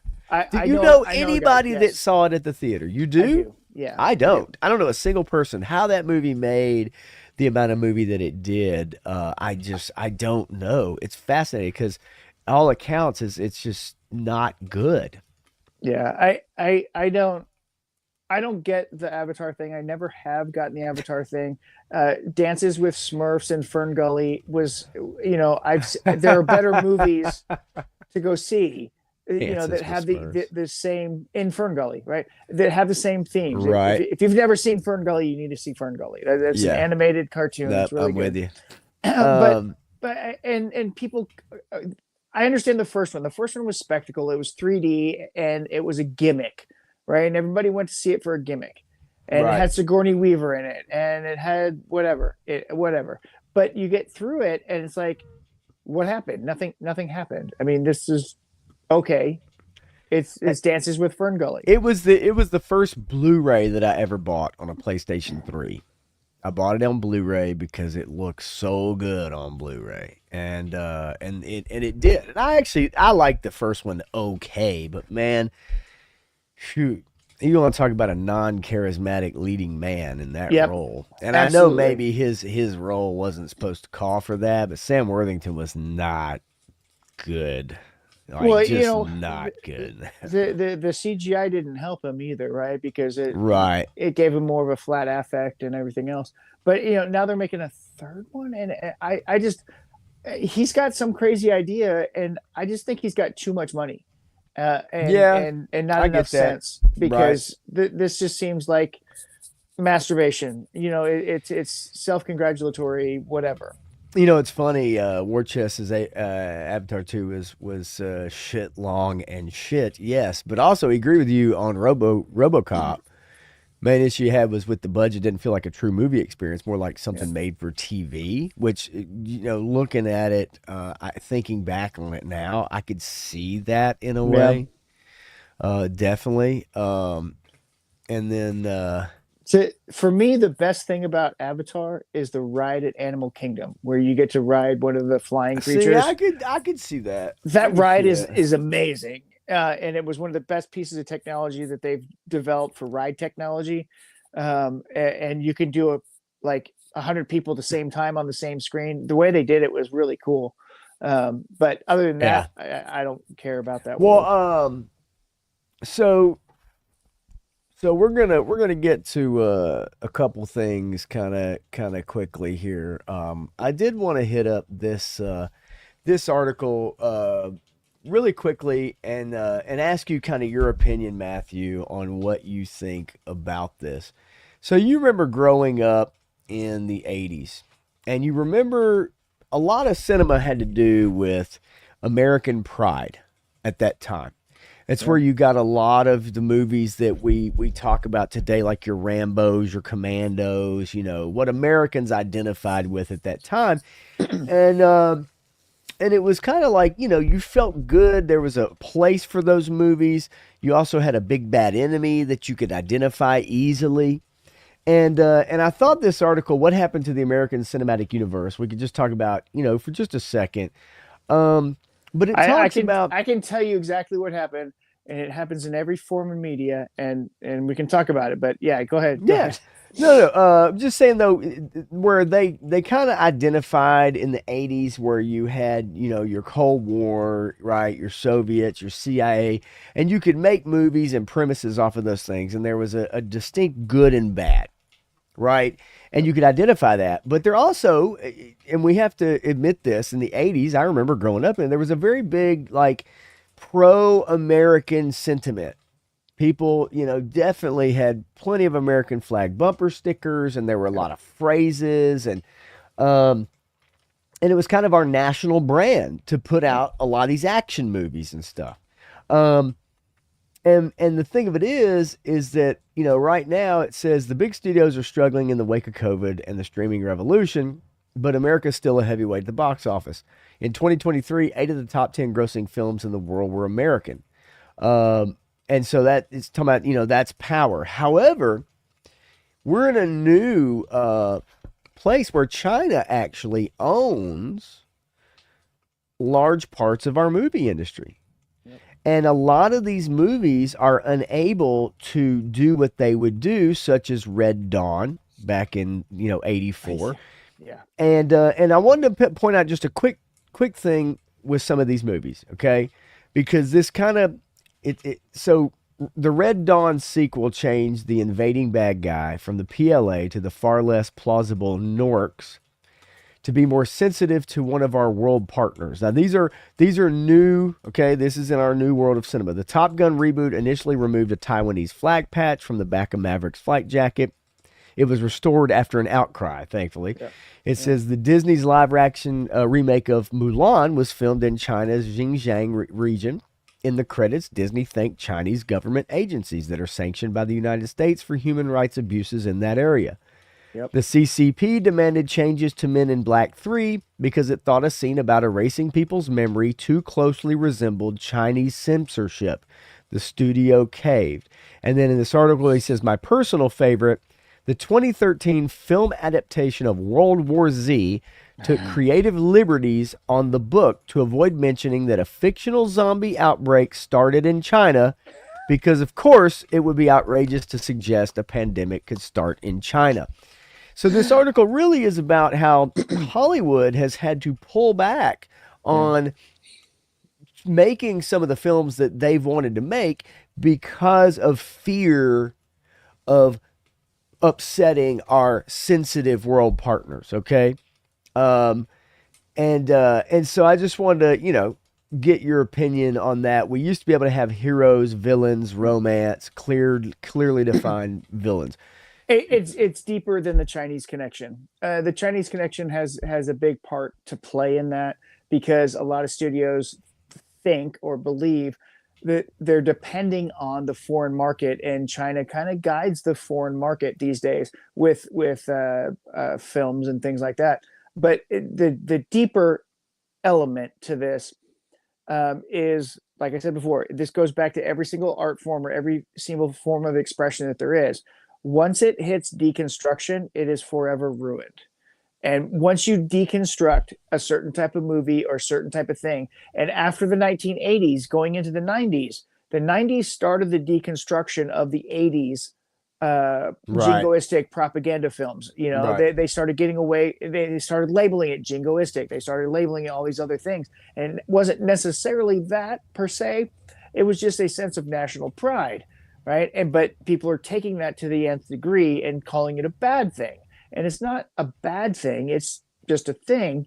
And if you are doing right across the globe, which this country has in its 200 and almost 50 years of existence, has done right across the globe and has helped propagate freedom all throughout the world, and you try to diminish that, and it diminishes everything, and it chips away at your soul.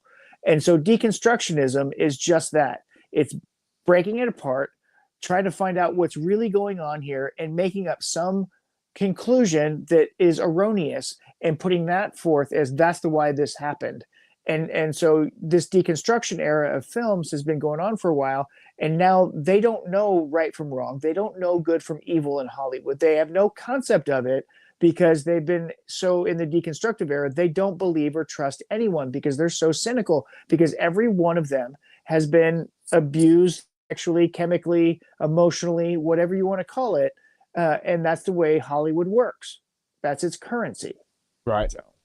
Yeah, it's I put the link to this article if anybody wants to check it out. I would tell you to check it out. I do think it's interesting because it really goes through just kind of the the history of like Cold War, even going back into like World War II and beyond that, as far as filmmaking and being able to use your different different enemies of the United States, so to speak. But because things are so global now, and they're so interconnected now, right? And we've kind of allowed these different things to happen.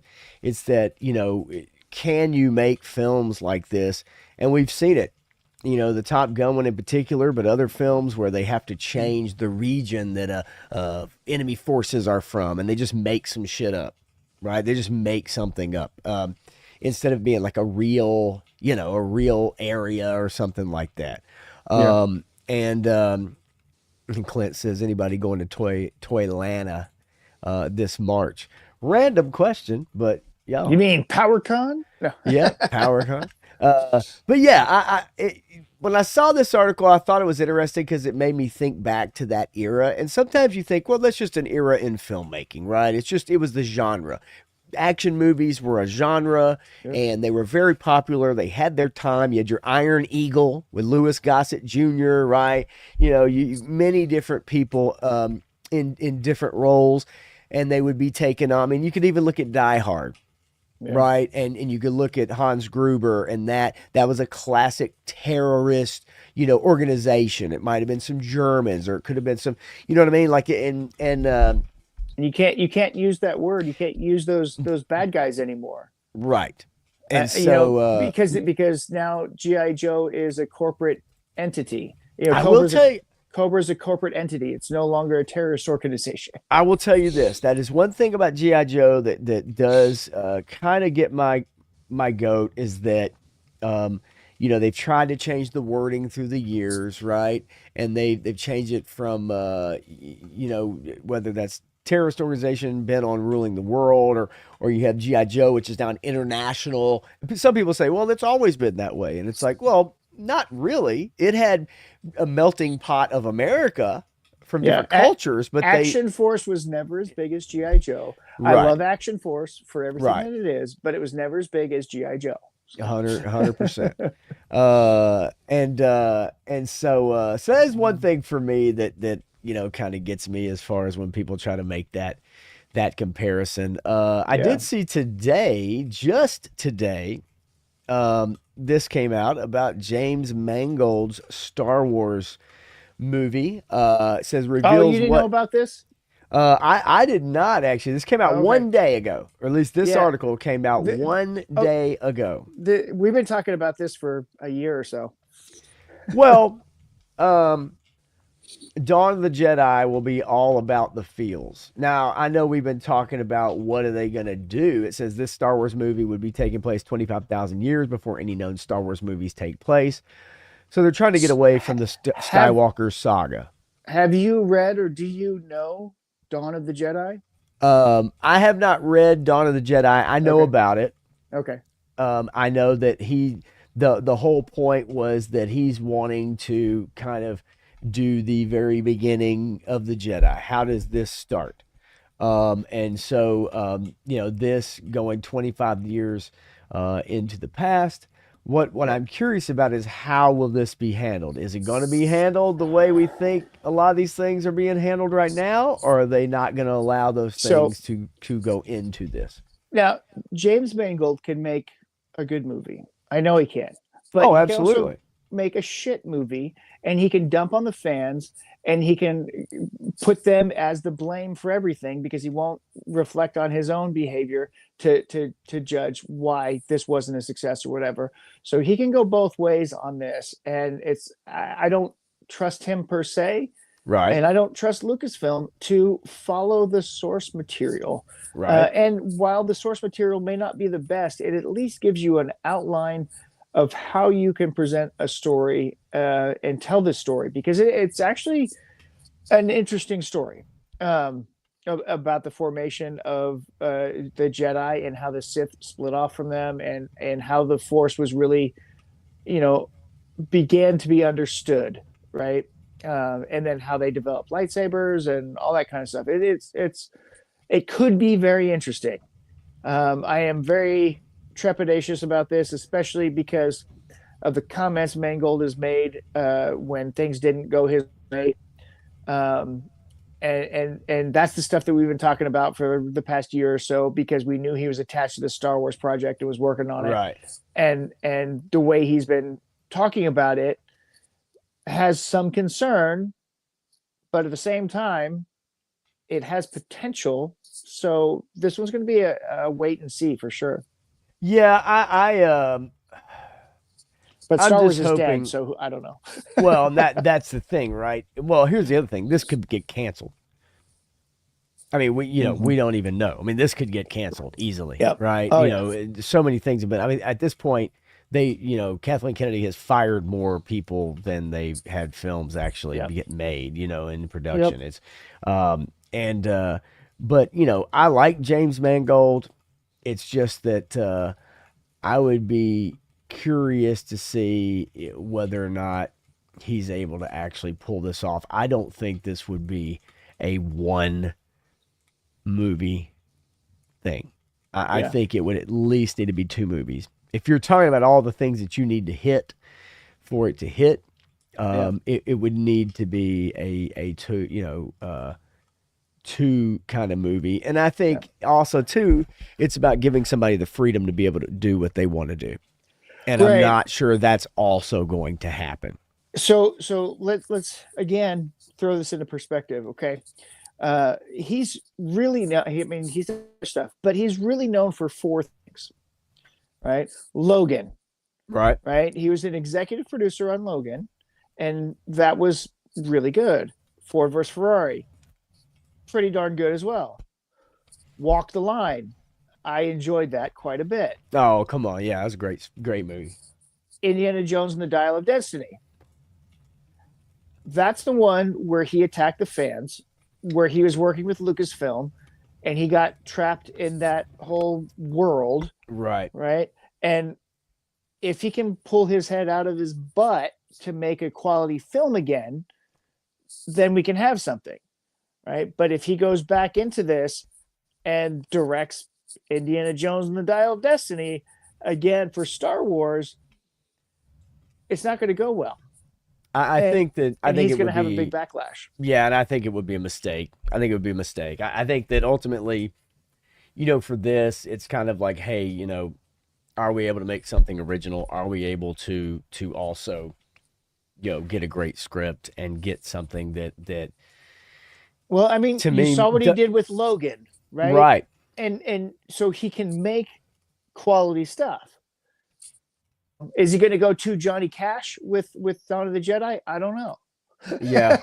I mean, I think overall, it's somebody that when it comes to filmmaking that I trust to a certain extent. There are people I don't trust. They get projects, they get a lot of work all the time. Well, you have to think about the environment he's in, right? Because he's at Lucasfilm making this movie.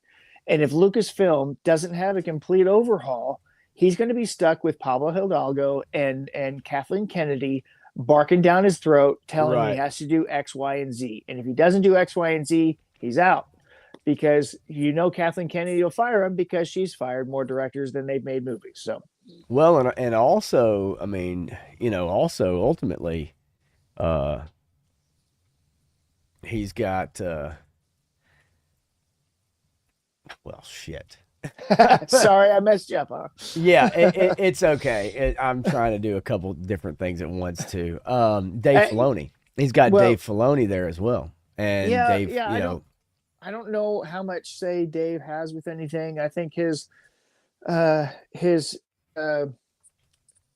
family jewels are locked up tightly in a box held by Kathleen Kennedy. So I don't know that he has much say in much of anything these days.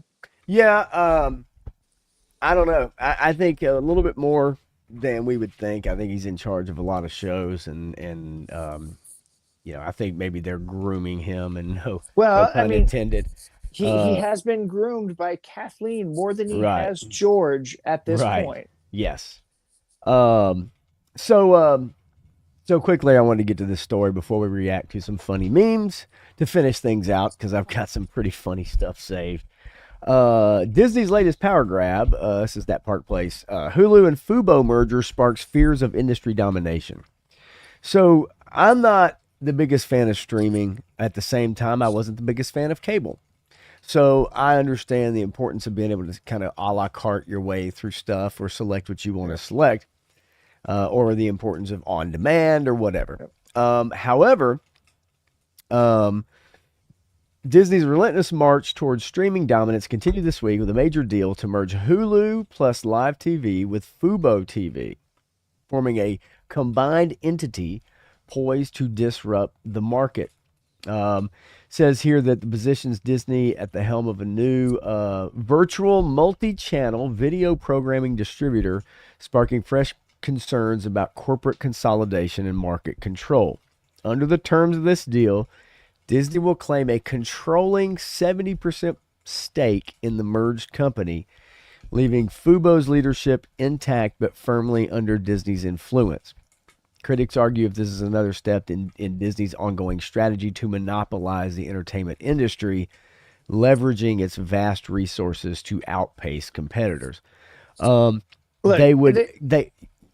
Well, I was going to say real quick, it says the combined service is projected to generate $6 billion annually and serve over 6 million customers, putting it second only to YouTube TV. They're full of shit. They don't know what they're talking about.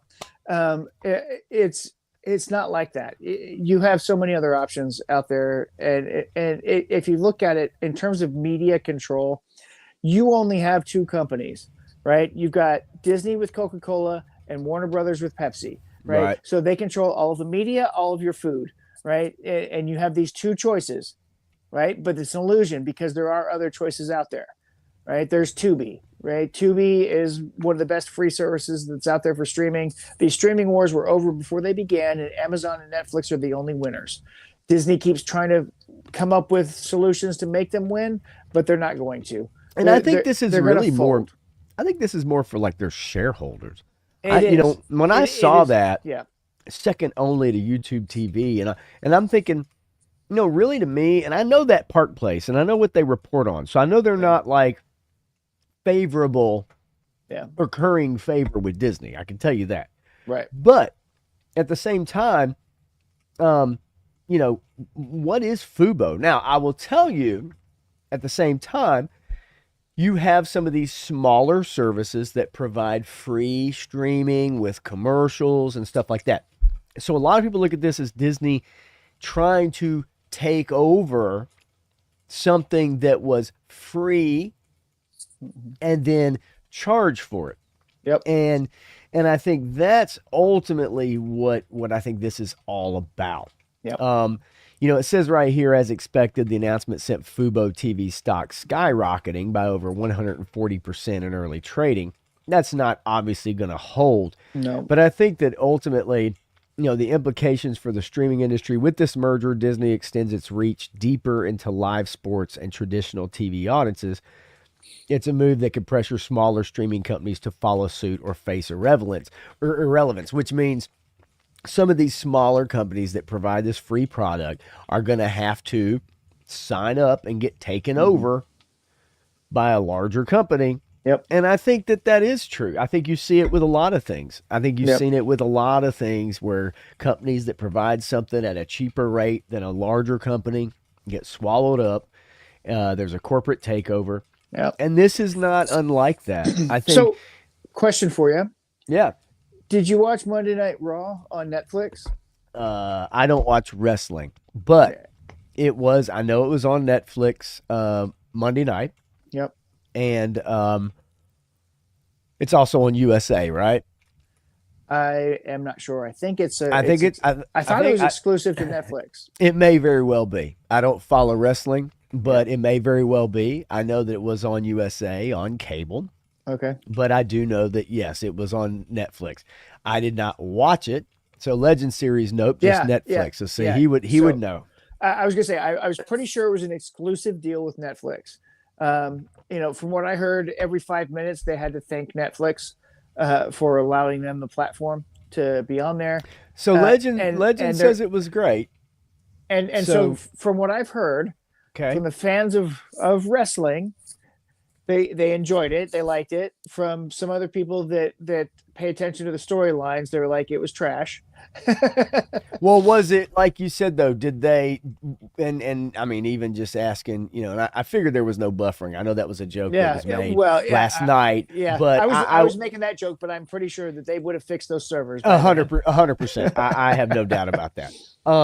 But my curiosity was what, you had just said about the fact that people were people complaining, or were they not complaining? Were they paying homage to Netflix every 10 minutes? Did they have an ad, or was there something like that? But that's not exclusive to this. That's not unusual. Well, no, it's not. But when Hulk Hogan comes up here and makes a pitch for his beer, amongst other things, and thanking Netflix and doing all that kind of stuff, it kind of brings you out of the I get that. I get that. And Dwayne Johnson comes out there to be Dwayne Johnson and not The Rock, and kind of ruins that whole storyline. I guess in a way, like, that's not unusual in some senses. I guess with let's say you just start doing something on a new channel or a new service, and it's kind of that kind of ass kissing moment there, but they're not going to do it forever, right? It's just that first time.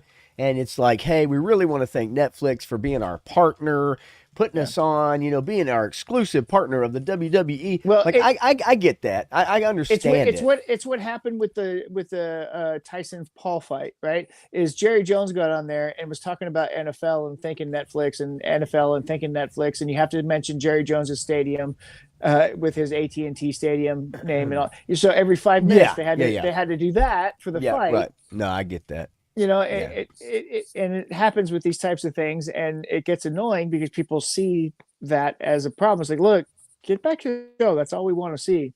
Well, and Legend Series says it was very corporate, but they ended that story because The Rock can't wrestle at Mania. Yeah, And so, well, that's so true. I get that. And Clint Jorgensen says you knew the Rock segment was going to be off when he had those glasses on. Yeah, I'm just curious because I think this is kind of going to be the trend. I think a lot of these smaller services that were able to provide a service for people for a nominal or no fee at all. Just sign up. You're going to watch some commercials, but we're going to have a whole bunch of shows on you, right, or shows for you, movies, whatever. Some of them, even if you click on it and it says, start from the beginning or watch, whatever it is, are going to get gobbled up because they're not going to be able to survive. Do you know just not what gonna be able to the survive. number one streaming app is right now? Tubi, probably. Yeah.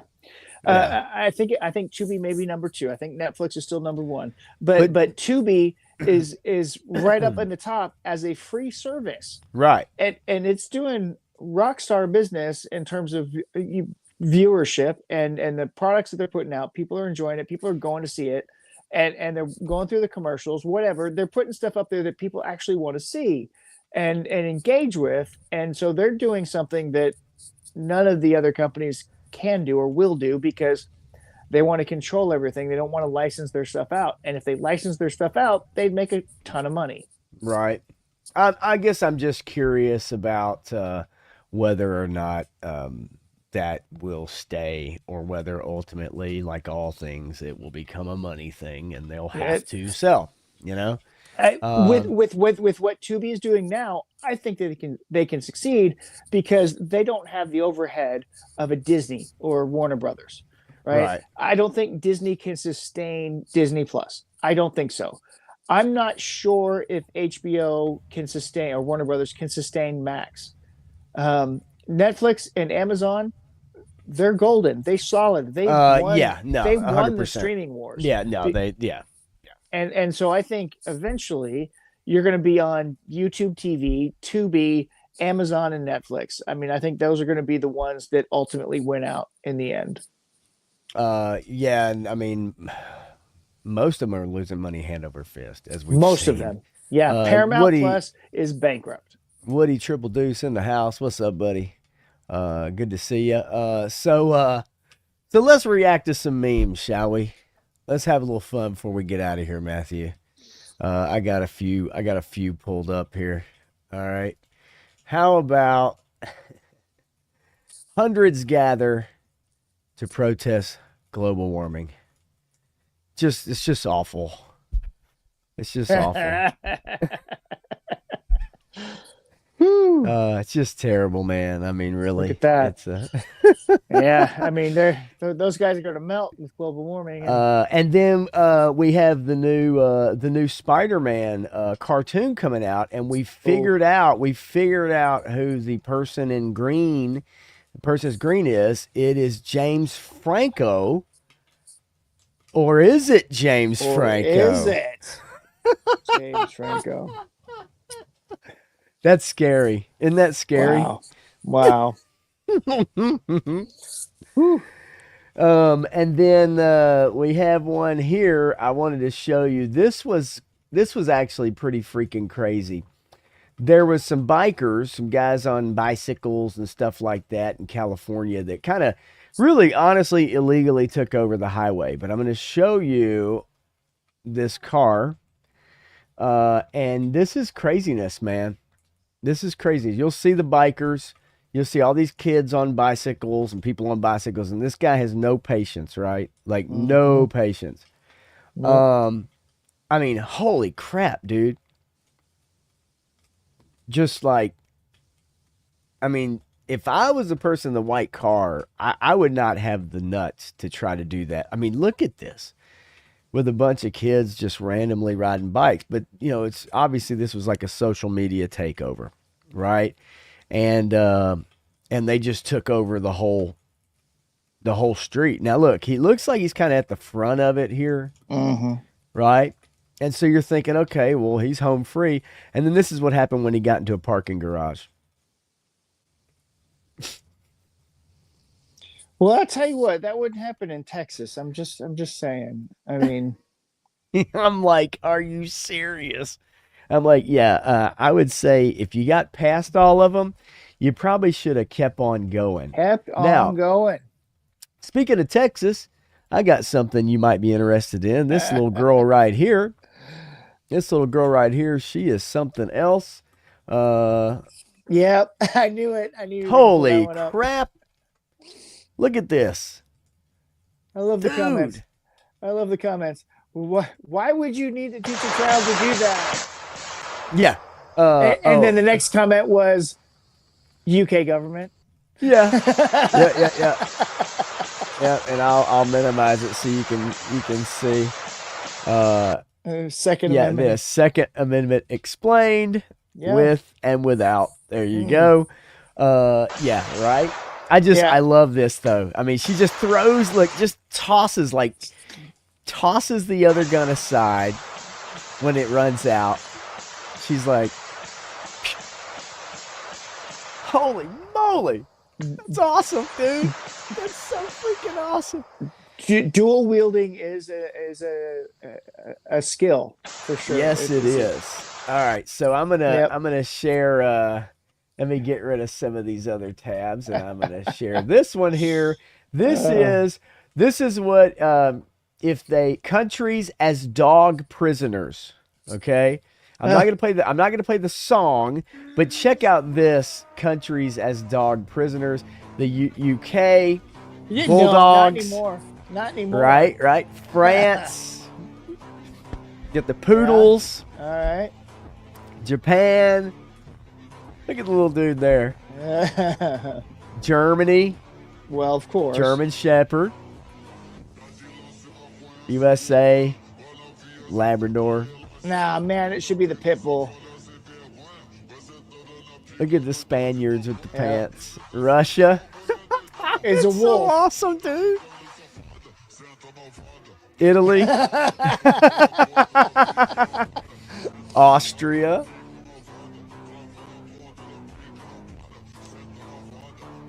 Canada? I don't know. I don't know. I mean, somebody else would have to be good, Oh, Denmark. That's good. That's good. Yeah. Brasilia, Brazil. I thought that was pretty fun. And then let's see. Oh, this. I saw this. I had to share this, man. This is creepy. All right. This is super creepy. And this is a new 3D printed face covering.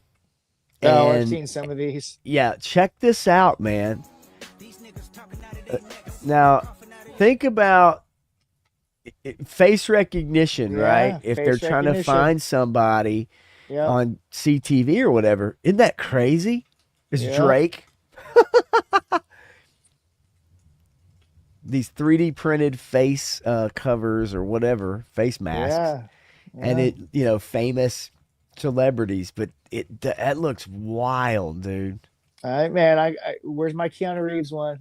I'll put that one on. Right? Right? And then I love this. I just had to share this meme right here. Americans watching Europeans get arrested for social media posts.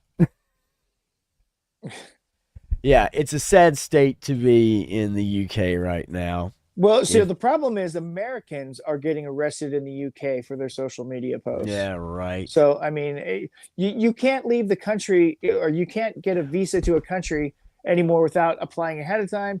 And you have to go through the process of getting a visa to go anywhere anymore, because they need to check your social media profile to see if you have the proper social credit to be allowed into their country. Oh, did you see, we were talking about the Batman 2 earlier. Did you see Robert Pattinson has been working, his trainer took this photo of him. He has been working out like crazy for Batman 2. And he's got 5 years, 3-4 years to go. He has been working out like crazy. Checked out this photo his trainer posted just today. Unbelievable. I mean, look at the 8-pack abs is just miraculous, dude. He has been working hard for the Batman 2, and yet it's been delayed. Yeah. And it's just a shame. It's just a real shame. I mean, you know, because he didn't work out at all for the first movie. He's just been crushing it in the gym, right? Crushing it in the gym. You remember all those stories about him not working out in the first movie? I do remember all that. And then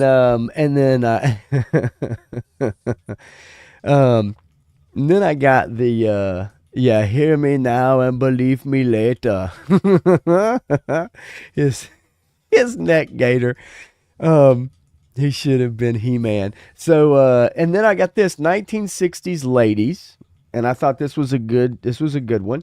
1960s ladies, no tattoos, nose rings, or green hair, or penises.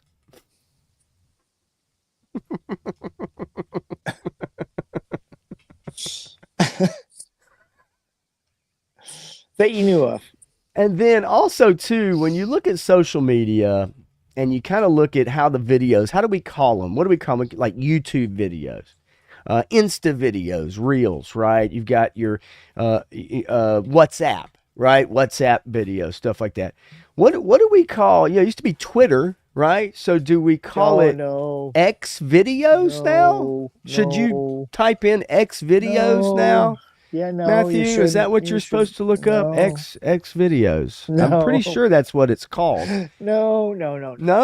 Oh, no. Let me just try it and see what happens. Let me just look it up. Hey, wait. Oh, wait a minute. Stream. That might kill the stream. You'll get all those viruses from that. Oh, shit. I thought that was pretty good. I'm sure most of you guys, you know what X videos is. Now, I have to play this. I must play this because this had me rolling earlier today. This was someone trying to steal a package.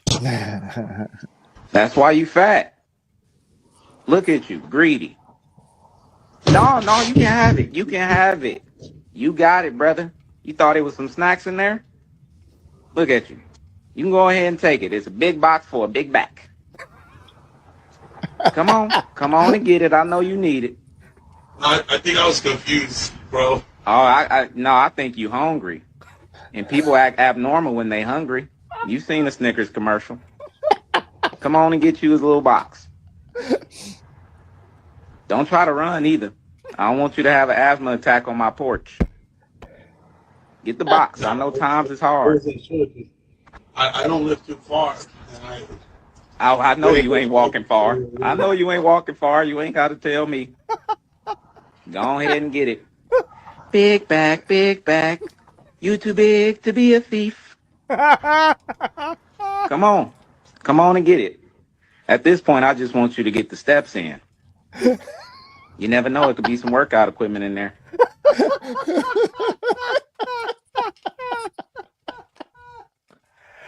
Oh, shit. Oh, my God. Dude, I saw that earlier and I was like, oh, man, that's just awesome. So I'll leave you guys with this super cool video here. This guy here, he went to see Nosferatu, and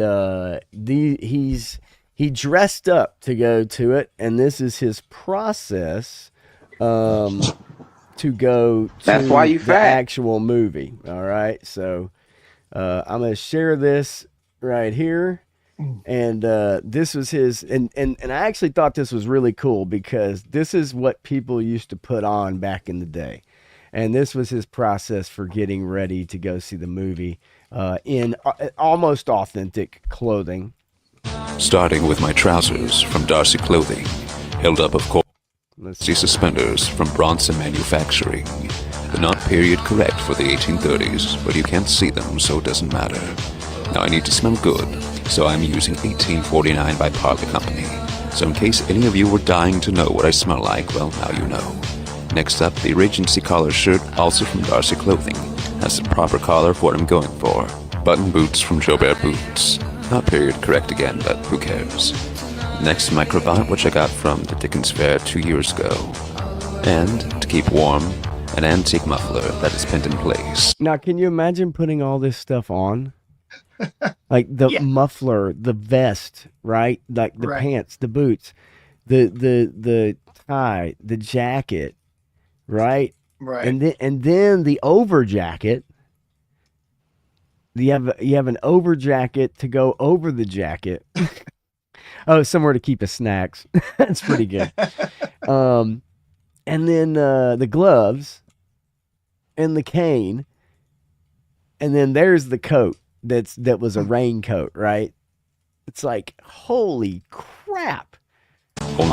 All of that, right? Just but that's what people used to dress up like. Like put on all that shit. Oh my God, I can't believe how hot that could have been going to the theater to watch that movie. Unbelievable. Anyway, so man, oh my God, dude, the porch stealing guy, that's something else. That was great. Yeah. Woody, he just roasts that dude. Yeah, dude, that was Darn right. fantastic. Shane, yeah, it's good stuff. I love coming across stuff like this. Especially, when like somebody like that puts the package back and they're like, nah, I'm good, man. I'm good. You're like, nah, you really wanted it.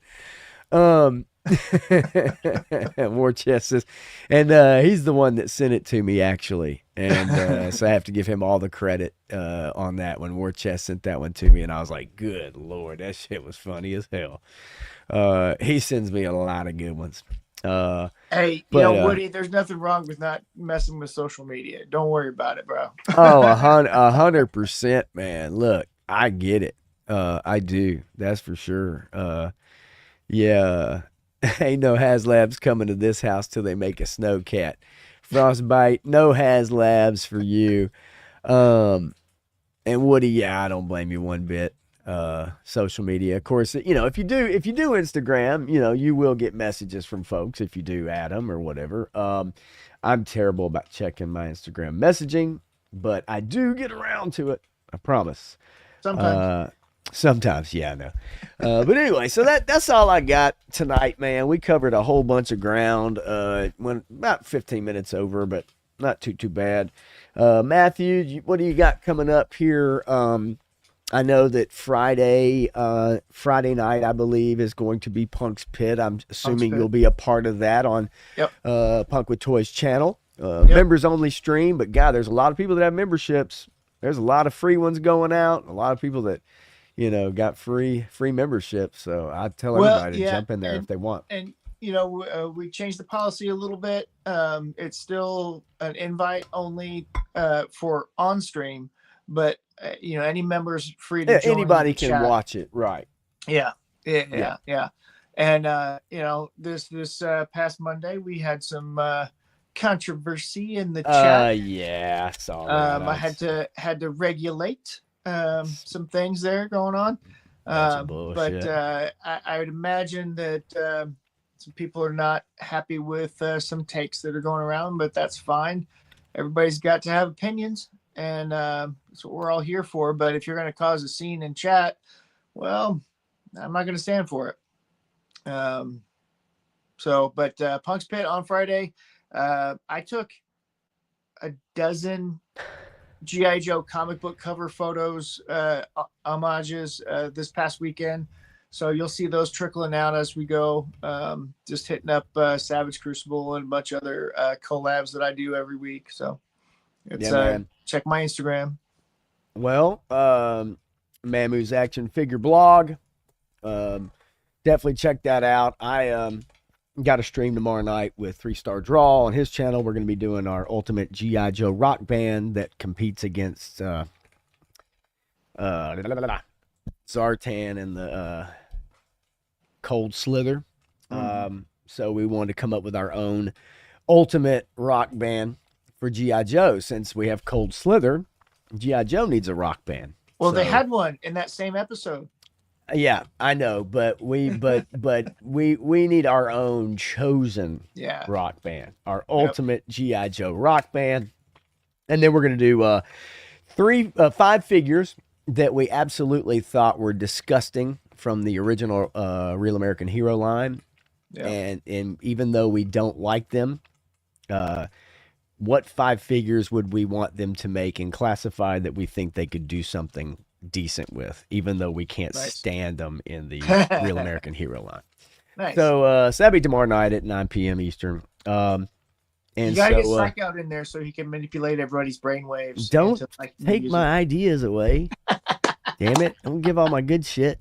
But yeah, Friday. 3-star. I will say that we talked about it a little bit, and one of the instigators last night was also messing with Oz on the Toy Frenzy on Saturday night as well. So that was a known commodity. Yeah. So we'll talk offline about it if you want, but yeah, man. So that'll be tomorrow night for me, and then I've got to do an unfiltered on Friday, and I can't move it to Saturday because I got to work Saturday night. So I don't know. I'll figure something out. Maybe I'll do it Saturday day, or maybe I'll just have to do it Friday. It is what it is. It is what it is, but yep. There's room for everybody. Yep. But that's about it. I'm supposed to be getting in Saw Viper. I'm supposed to be getting in I guess Starduster and one other figure. Who the hell else am I supposed to get? My Skybound collection should be arriving Thursday if FedEx decides to deliver in the middle of a snowstorm. Yeah, that's been the biggest problem with deliveries. Has been I got notifications on some of those issues with Kentucky in particular having some issues, and that's where all my stuff is at right now. And I say all my stuff, I'm awaiting a very special package, actually. Ooh. Very, very special package. And it's in Kentucky as well. It was supposed to be here yesterday. Now there's no timetable. But yeah, I'm hoping that my guys come in the next couple days.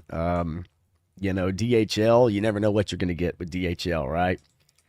So anyway, but yeah, that's about it, man. That's about all I got. And I guess maybe I'll see you on Friday, Matthew.